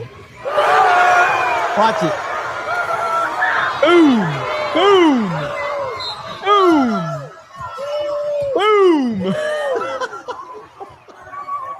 That's fucking awesome, man. You love to see it. Good stuff indeed. So, absolute unit. Big time. Okay, so right here's what Packy Protons was talking about. Democratic Governor Mickey Sherrill says that some 6,000 non-U.S. citizens were actually registered to vote in the state's motor vehicle system. Eric Shawn has some breaking details right here in the New York newsroom for us. Eric, what can you tell us? Yeah, Jillian, it turns out that thousands of non-citizens were added to New Jersey's voter rolls, and some even voted because of a computer glitch. Another state says it's trying to clean that up. New Jersey's Governor Mickey Sherrill says that a software error in the state's motor vehicle system led to about 6,600 people who are not citizens being registered as Garden State voters when they applied for a driver's license. She says even though the applicants answered no on the license and also state ID card application form. No, it's just a glitch. And hey, the good news is they fixed the glitch, guys. They fixed it. It's okay. I looked into it more deeply, and I found that apparently what happened is that he was laid off 5 years ago, and no one ever told him about it. But through some kind of glitch in the payroll department, he still gets a paycheck. So we just went ahead and fixed the glitch. Great. So Milton has been let go. Well, just a second there, Professor. Bro, I love when he sets forward. Well, just a second there, Professor. Just a second there, Professor. So Milton has been let go. Well, just a second there, Professor. We fixed the glitch. So he won't be receiving a paycheck anymore. So it'll just work itself out naturally. Just fix the glitch. Well, the computer registered, yes, as citizens. She says it all happened under the previous administration of Democratic Governor Phil Murphy, and she's ordered the illegal voters be removed from the rolls. It's unacceptable that the vendor released software with such a glaring error. It's unacceptable that the MVC took a year to get this issue fixed. And it's unacceptable that no one in the previous administration brought this to light, demanded accountability, or took action when it happened years ago. Well, the investigation says it found less than 400 of those who were improperly registered actually did vote. And of those 400, they were registered in all the parties. There were Democrats, Republicans, and unaffiliated voters. They were registered over a one-year period from June 2023 to 24. And elections held during that time, well, they included the state legislature, municipal contests, school board elections in 2023, as well as in 2024, the U.S. Senate, congressional races, and the presidential election, which Kamala Harris won by more than 250,000 votes. And Sherrill herself was elected as governor last year, and she won by nearly 500,000 votes. Yeah, I mean, does this surprise anyone? No. And it in a free and fair election across the United States, I'm not going to say Democrats could never win anything in certain pockets of the United States, but they would be few and far between. They would win in certain areas, certain heavily populated areas of blue voters, but it would be like 80-20. It would be like 80-20 across the United States. There'd be like 20% would be Democrats and support Democratic policies and their politicians. And But here's the thing, like back in the day, that's not true. Like back in the day, it would have probably been, I do believe there was truly close to a 50-50 split in this country with people that voted. But as the left has gotten more radical and more out of control, they have lost so many people. I think Elon Musk is a perfect example of that. Someone that was definitely on the Democratic side, that definitely found himself on the Democratic side on a lot of different issues, that supported different Democrats for president. And somebody like Joe Rogan was on that side of things, and many others. The left has moved so far to a radical place that they just don't have anyone left that's not a crazy lunatic. But the way that they have kept the illusion up that they still have all of this support is because they are cheating at a wide rate, and it's out of control. And this just proves it more so over once again. So, but that's, am I surprised? Not even close. Not even close. And you shouldn't be either, because it's happening all across the country. Pass the SAVE Act now. Agreed completely. Pass the SAVE Act now. We do have a video update from the guy that was attacked at Yellowstone right here. Carl Isom McDaniel is speaking out after being tossed by a charging bison in Yellowstone, saying the landing, not the launch, caused his fractured hip and broken femur. He's now thanking the medical team treating him as he begins a long road of recovery. Even though I don't know if you can hear it. On the ground, he could have stomped me, he could have gored me, could have done anything. They move faster than you could ever imagine. He just kept coming, and he was more aggressive. And as soon as he got off that tree, he launched me in the air. I didn't get bruises from him launching me in the air. It was the landing that came the problem. It's actually broken in multiple pieces, and you can see some fragments here, and there are fracture and break lines right through that.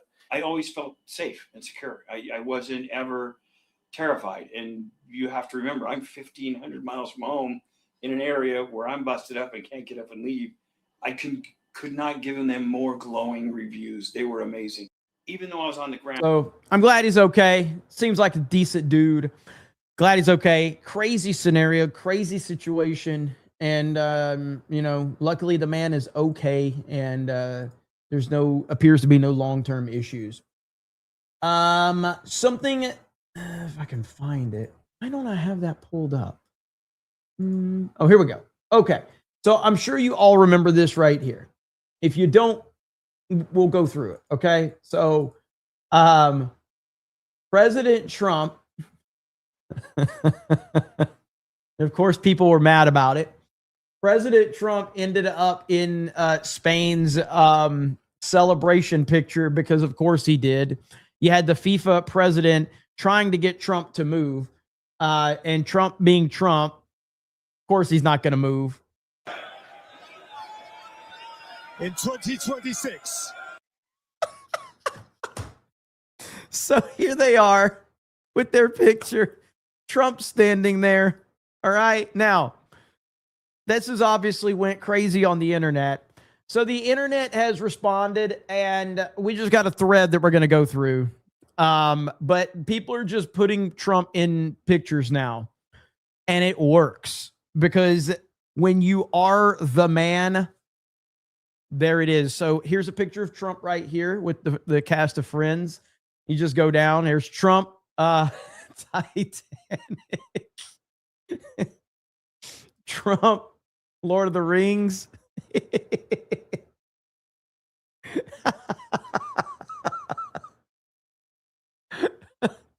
He's everywhere. He can't be stopped. There's Trump. How does he do it? It doesn't make any sense. They're just adding more Trumps right here now. How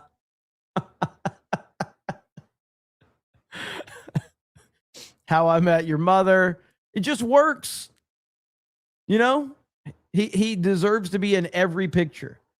I'm scared to keep scrolling because you never know. But there's I'm not going to go much further. I'm scared of what we might see because this is Twitter. So God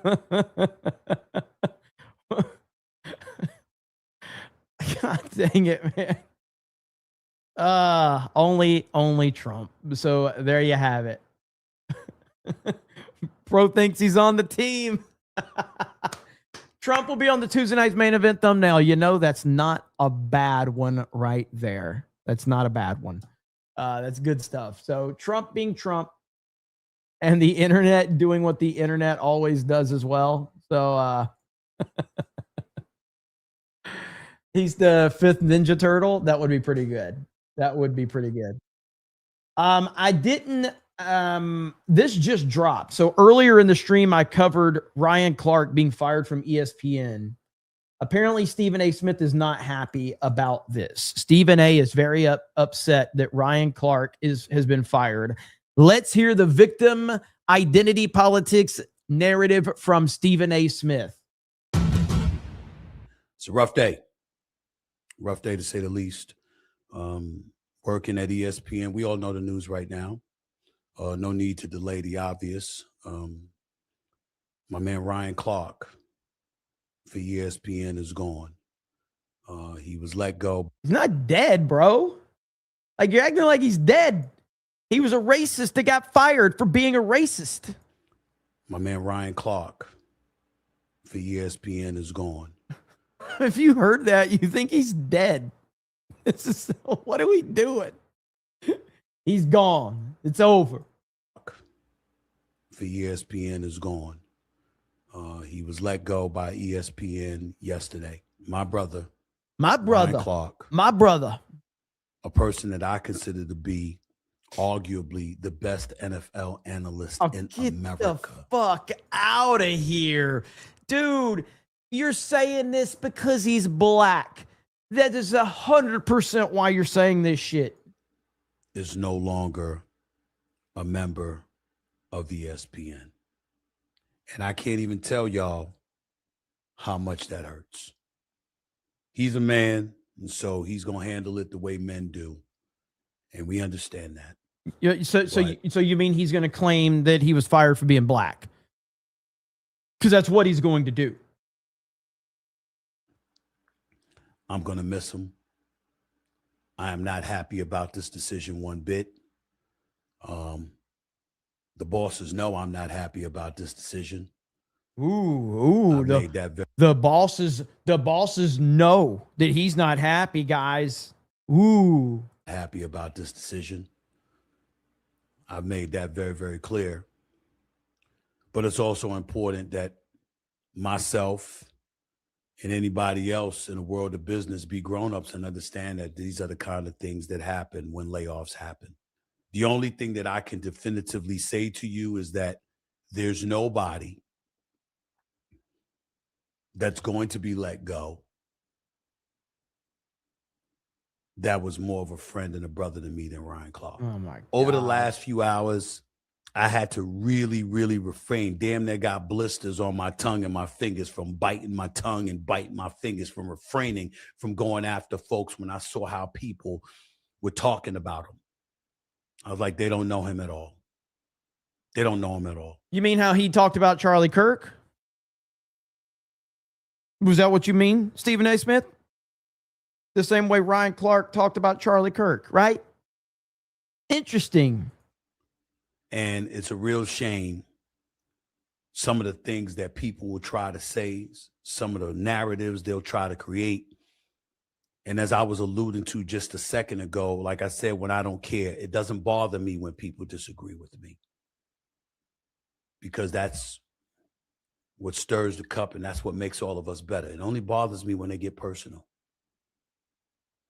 Oh, personal? Like when you implied back in the day, when you implied that when Tim Tebow was on the Denver Broncos winning all those games in the last second, you implied, and I would love to find the clip. I've looked for it. I can't find it. But back in the day on First Take, because for those who don't remember, Skip Bayless and Stephen A. were on First Take during those days. And Skip Bayless was over the top pro Tebow.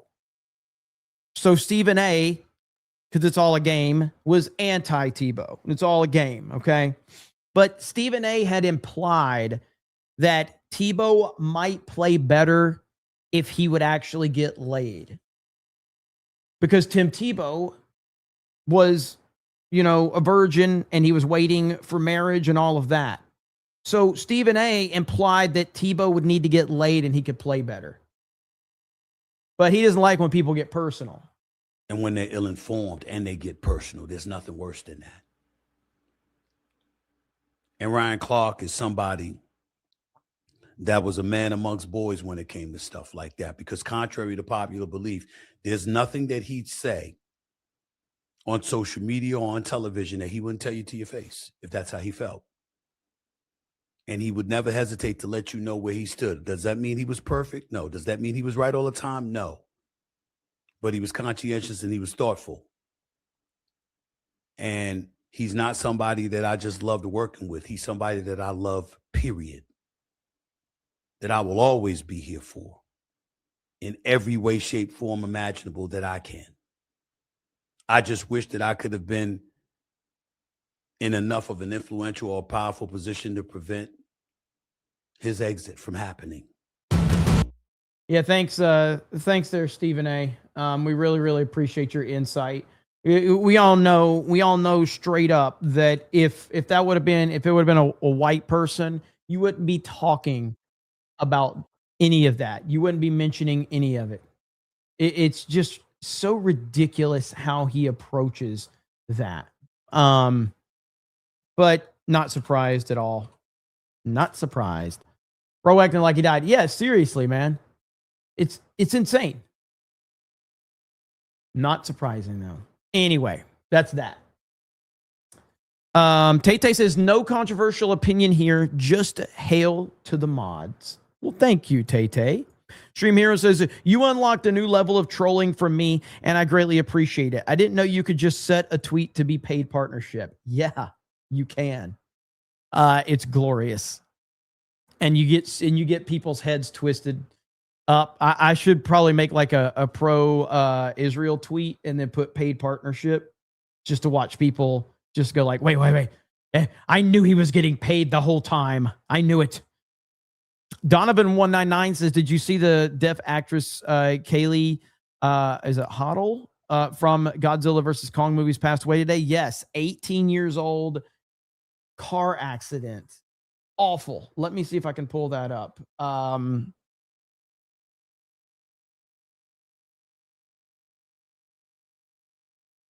18 years old. Absolutely terrible. Right here. There it is.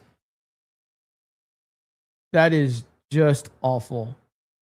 Father Joshua confirmed that his daughter was killed in a car accident in Maryland on Tuesday morning.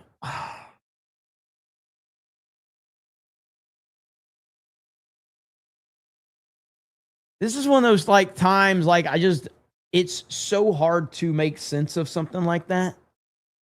It's so hard to process this. 18 years old, car accident. Oh, terrible. Rest in peace, though. What else can you say? R.I.P. That is sad. Corn Pop says that to get Jeremy to say my name, pay $1.99. That's right, Corn Pop. Darth Gavel says breaking news: Republicans are stealing America by making cheating illegal. BC Man says Trump's cameo tax. Tubular Bra says I posted you a friendly Canadians vid from CIA. From CIA. Hang on. Did you tag me in it? Can I? What is this? We're supposed to be. I thought Canadians were supposed to be polite. That is an outdated and offensive stereotype. I thought Canadians. I thought you were gonna tell me when you said CIA. I was thinking of hang on. I gotta find it.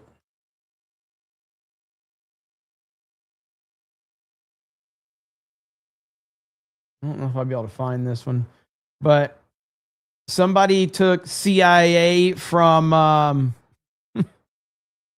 somebody took CIA from The Dark Knight Rises and turned him into a meme, and it was absolutely glorious. And for those that don't know, if you ever look at Bane posting is some of the greatest memes you'll ever find on the internet. It's absolutely glorious. But you've got to know about The Dark Knight Rises. You got to know about the craziness with The Dark Knight Rises.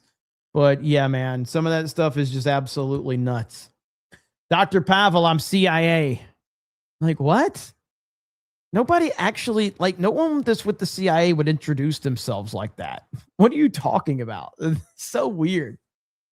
By the way, I want to congratulate JD and his wife on their newborn. I don't know if you guys heard about this, but JD Vance and his wife, newborn baby.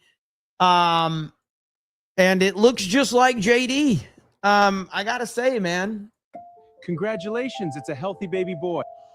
Gugu Maga. Gugu Maga. Gugu Maga. Did he just say what I think he said?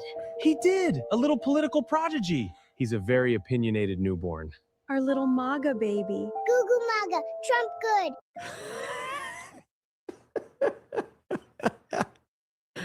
So there you have it right there. Oh, God. What a freaking disaster. Yeah, Dr. Rubio in there. The MAGA memes they're just the most unstoppable force on the internet. Nothing's even close. Oh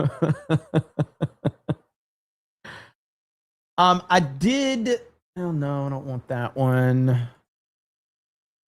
Let's see here. Pete Hegseth is live right now, I believe. Is he live right now? I don't think we can watch all of this.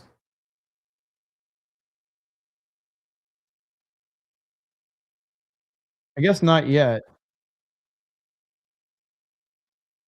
Is it? I don't know when he's supposed to go live, but Pete Hegseth is supposed to be live. Thanks, Madam Chair. Mr. Secretary, I'd like to ask you to help me reconcile some numbers. It's my understanding that this whole supplemental funding request is $87.6 billion, and most of the funding, $67 billion, is for the Department of Defense. Yet we were told the Been Department live of for almost Defense an hour. still has Okay. $75 billion in unobligated funding from last year's reconciliation. Let's go, package. Durbin. Is that true? Roughly correct numbers, yes.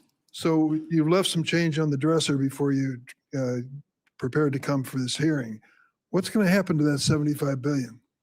Well, that 75 there's plans and designs on that, part of the rebuild of our military, which had to be. There'll probably be a lot of highlights to this, so I'm sure it'll be pretty good. But there's a couple other things I want to hit before we end, because I do have Tuesday Night's Main Event tonight.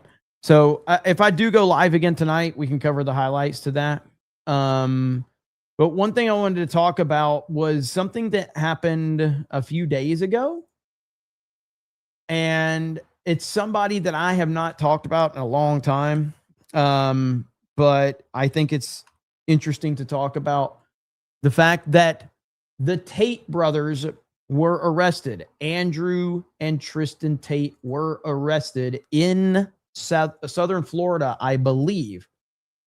And I don't like the Tate brothers. I'm sick and tired of them. But one thing we have to be honest about is that Andrew Tate is gay as fuck. Like, what is this? This was what Andrew Tate was wearing when he got arrested.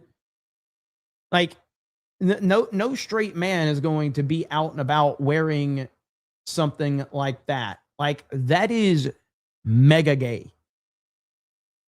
Now, I've kind of been whatever on Andrew Tate for a while. Like, I just never cared. I thought some of the stuff he had to say was really good. He's obviously performing. He's playing a character. He's mega famous, mega successful, all of that. A lot of people wanted everyone to hate Andrew Tate, so I was always like resistant to just hate the guy blindly. A lot of the stuff he said, he's like a professional wrestler is what Andrew Tate is. But this is when he got arrested right here. Yeah, that is not a straight man. I'm sorry. That is not a straight man. Just look at that.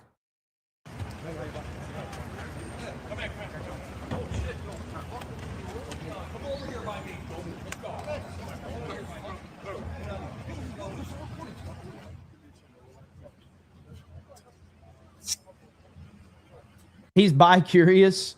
No, this is just my opinion, okay? This is just my opinion. For men, there is no such thing as bisexual. You are either gay or you're straight. Women, based on attractiveness, I'll allow it.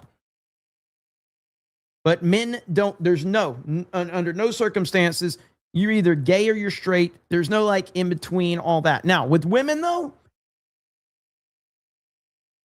you got to allow hotness, okay? If the chicks are hot, I'll allow it.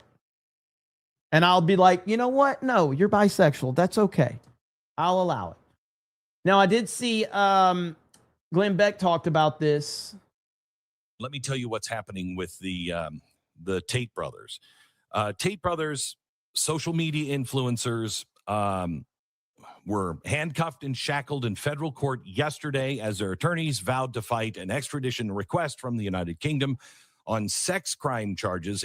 And by the way, for the record, it's being reported that Trump is not going to get involved with the Tate's situation because it was rumored that Trump would get involved, but apparently he's not getting involved. Including rape and sex trafficking. Brothers were arrested by U.S. Marshals Saturday on their way to a bare-knuckle boxing event in Miami. What's crazy is, Governor DeSantis said, you come into Miami and I'm going to arrest you. And they didn't take him seriously. You know, one thing about DeSantis, you should always take him seriously. So what's happening with these guys? Okay.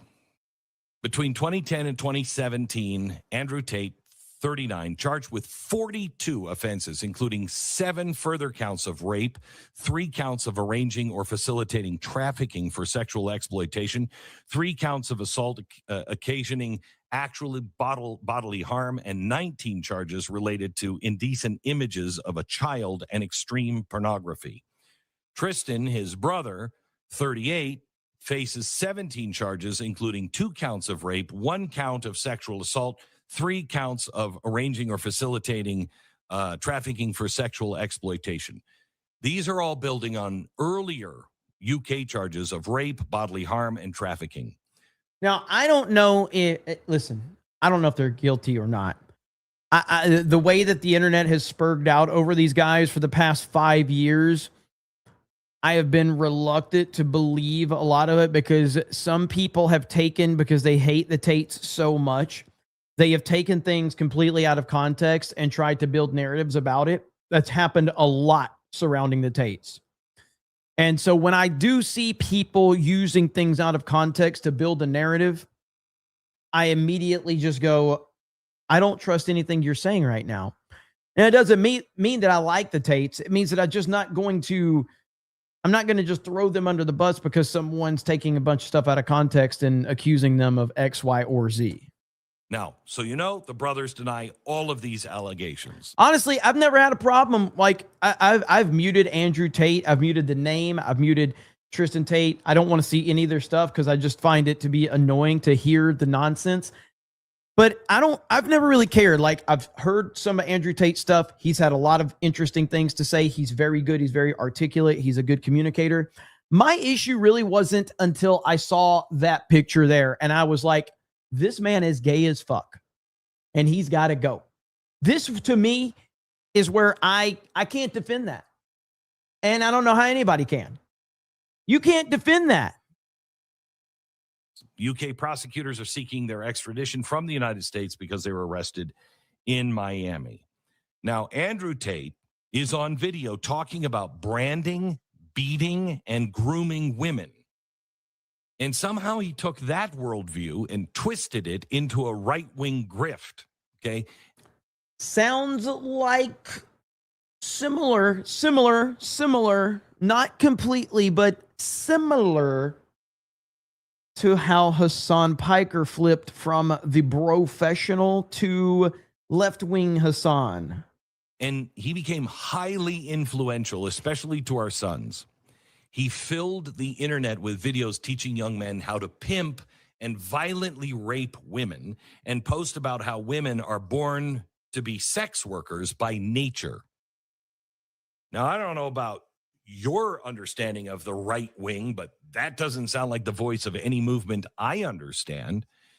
Yet that's what he tried to become. And America's boys were vulnerable. Why? Because, as I was lining out earlier, Who cares what Jew First Beck thinks about anything? Well, clearly me, because I'm the fucking host. And because you're complaining, now we're going to watch the entire clip. The entire clip now is getting played because you had to whine. I wasn't going to listen to all 5 minutes, but now we're listening to all 5 minutes. Fuck you. who are they preying on? They are preying on the disaffected. How are our young boys disaffected? They have been marginalized. They have been told manhood is something that it absolutely is not. That a man can be a woman and have babies, and men should be compliant and sit down and you know, they're too violent, and masculinity is toxicity and all of this crap. Okay, men are men for a reason. Now, you can be toxic. You can be a man who just is like Andrew Tate. That's toxic masculinity. Well, what the reason Tate was able to create this empire online was there was a lot of truth in what he was saying, and he understood the assignment. It's kind of like Candace Owens. It's understanding that there's a market out there, and I can target this market because Hollywood and the mainstream have demonized men so much. And you look around and, you know, we went from the icons of, you know, WWF back in the day were Stone Cold Steve Austin, The Rock, Triple H, you know, Hulk Hogan. You want to bring it, you know, Macho Man, Ultimate Warrior, gladiators, you know, that spoke to the culture, you know, and now you see what we have. It's fucking terrible.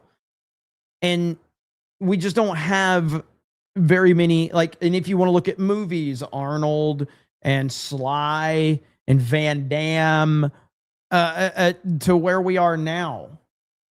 And no disrespect to Timothy Chalamet, but Timothy Chalamet is no Arnold from the 80s. Spoiler alert. Okay. But to be So Tate took that huge gap in the market and he built an empire through it. Masculine, and you're a defender of women, you are a defender of the weak. That's good masculinity, okay? And he was able to tap into the anger of the young men and boys, rightly feeling like they're living in a society where it's over feminized. There you go. That's what I was saying. So we backed these men into a corner. We didn't. The left did. The left backed these young men into a dark corner. And in that dark corner was Andrew Tate. And instead of telling them to be ashamed, just like in The Dark Knight, they turned to a man that they didn't fully understand. You beat them down so much, they've turned to a man they didn't fully understand. He told them to be proud. Instead of being submissive, he told them you have a right to dominate, which is a twist of everything good and wholesome, okay? He put on the cloak of traditionalism and even religiosity. He converted to Islam. Andrew Tate is not Batman? Shaking my head. Well, no, dumb fuck. If you actually watch the movie, it was referring to the Joker. Fucking hell. And he said, I hate feminism too. I hate wokeness too. I hate, fill in the blank. that mutual hate became the basis of his influence. And that's how he snuck into the minds of our kids. And he wasn't immediately kicked out of our tent. Disaffected young men ran to evil, like the Tate brothers, when they thought they had nowhere else to go to be accepted. It's all That's good, bro. the thing you It's need all to good. understand. Our children are looking for acceptance. They want to be part of a club. And that's why it's so hard to get them to understand traditional values, the Constitution, the United States, and to be patriotic, because at their age, you know, those clubs are practically being beaten to death. You are a pariah on campus. I mean, he's not, everything Beck said was wrong. And I kind of want to start it over because of that one person complaining, but I really don't want to watch the whole thing over again. And I got to wrap this stream up anyway. But yeah, going back to the Tate brothers, though, these guys, I don't know if they're guilty of everything they're accused of. I really don't know. I'm very pessimistic when it comes to stuff like this because, and this is how my mind works. I don't like the Tate brothers. But I'm always skeptical when someone like these guys are constantly being targeted, when I know for a fact that there are other very powerful people in this world that are equal or worse than these guys, and nothing happens to them.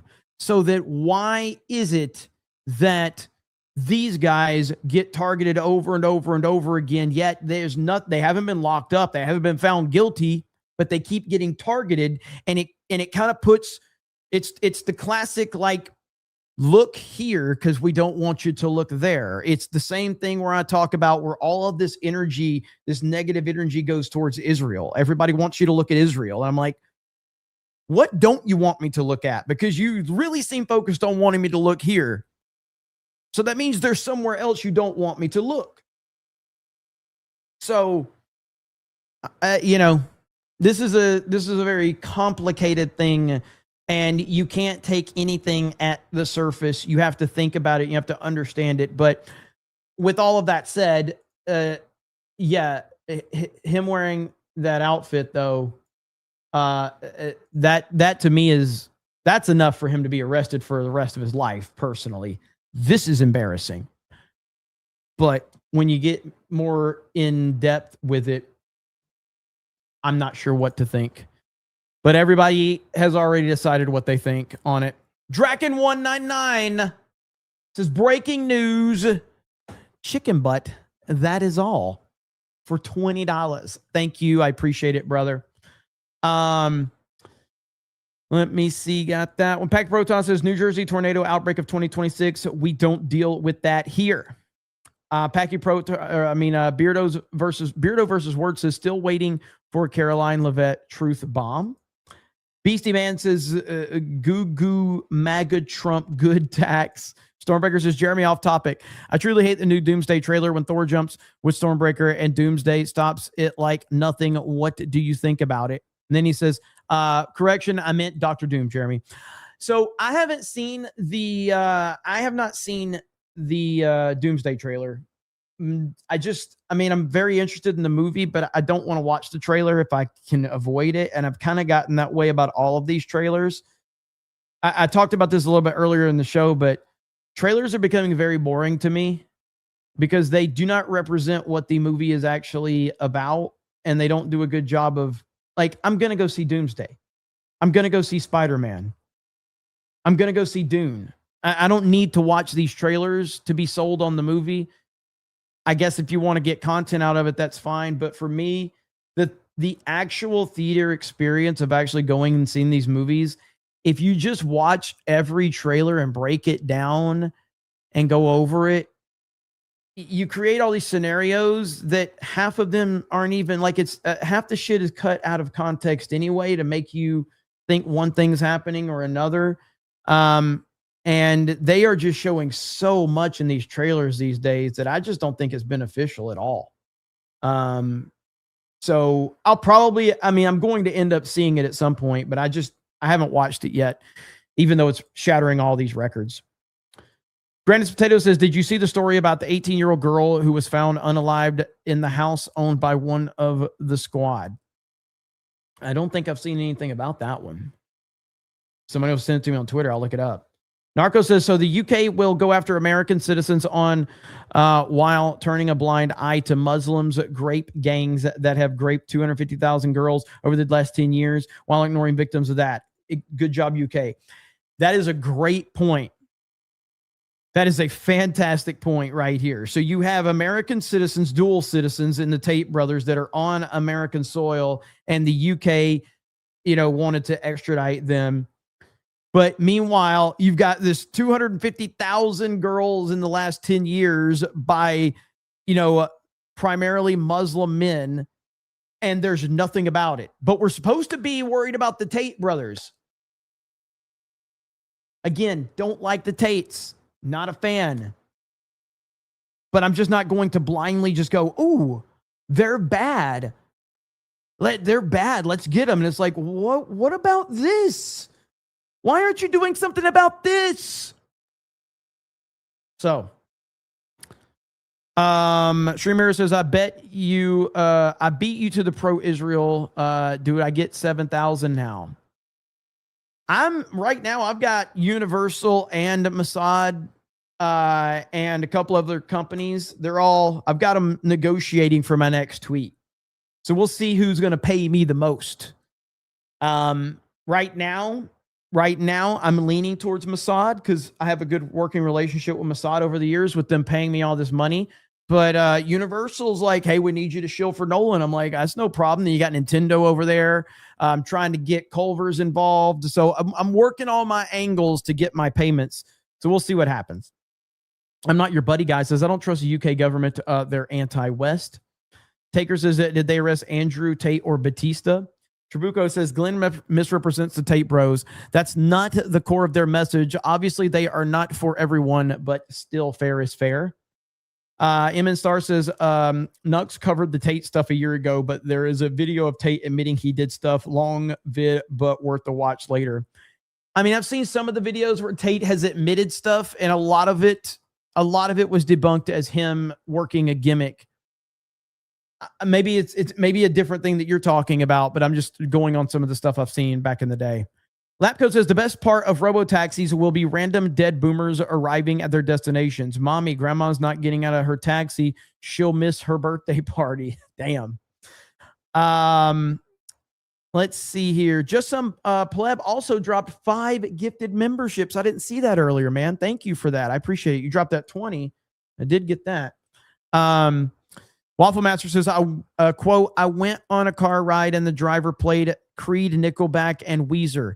Help me. I got musically racially attacked. Lamau. Yes, exactly. That was such a ridiculous take. Marmillan says a G&G being compared to Top Jew is hilarious when it comes to culture. Chatter is retarded. Still in meeting. Just laughed at that. Also, YouTube super chats are half broken for me. Probably my VPN. So F them. Well, you always got Rumble, brother. Thank you, Marmillan. I appreciate it. Johnny Whitskins says, you know who else is mentally ill? Bruce, Caitlyn Jenner. The only reason I feel Blair White gets past is because they're on our side. Still always wonder why they go trans. Just sick fantasies. Agreed. Lag says, C vowels. I don't know what you typed, but I appreciate it. And thanks, Lag.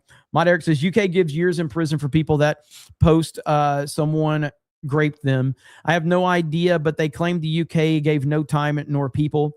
They said, show up or we will put you in prison till proved innocent. It's pretty crazy, man. Scary stuff, scary times. Little Jim Taylor says, you see lefties mad at Asman's Asian girlfriend? I did. I did see that there was some stories going around about that. So Jeremy having trouble reading super chat. Let's start a 199 club. And we need it. All right, we got Tuesday night's main event tonight over on the main Geeks and Gamers channel. We're going to be talking a lot of gaming news, PlayStation, Xbox, Ocarina of Time news as well. So it should be a good, fun night. You guys have a good evening. I really appreciate it. I hope you have a good night, and I'll see you in a few hours for Tuesday night's main event. Bye, everyone. Up. I got 199, dude. Don't judge me, says Corn Pop. I would never judge you, Corn Pop. I would never do that. All right? Never. All right. Bye, everyone.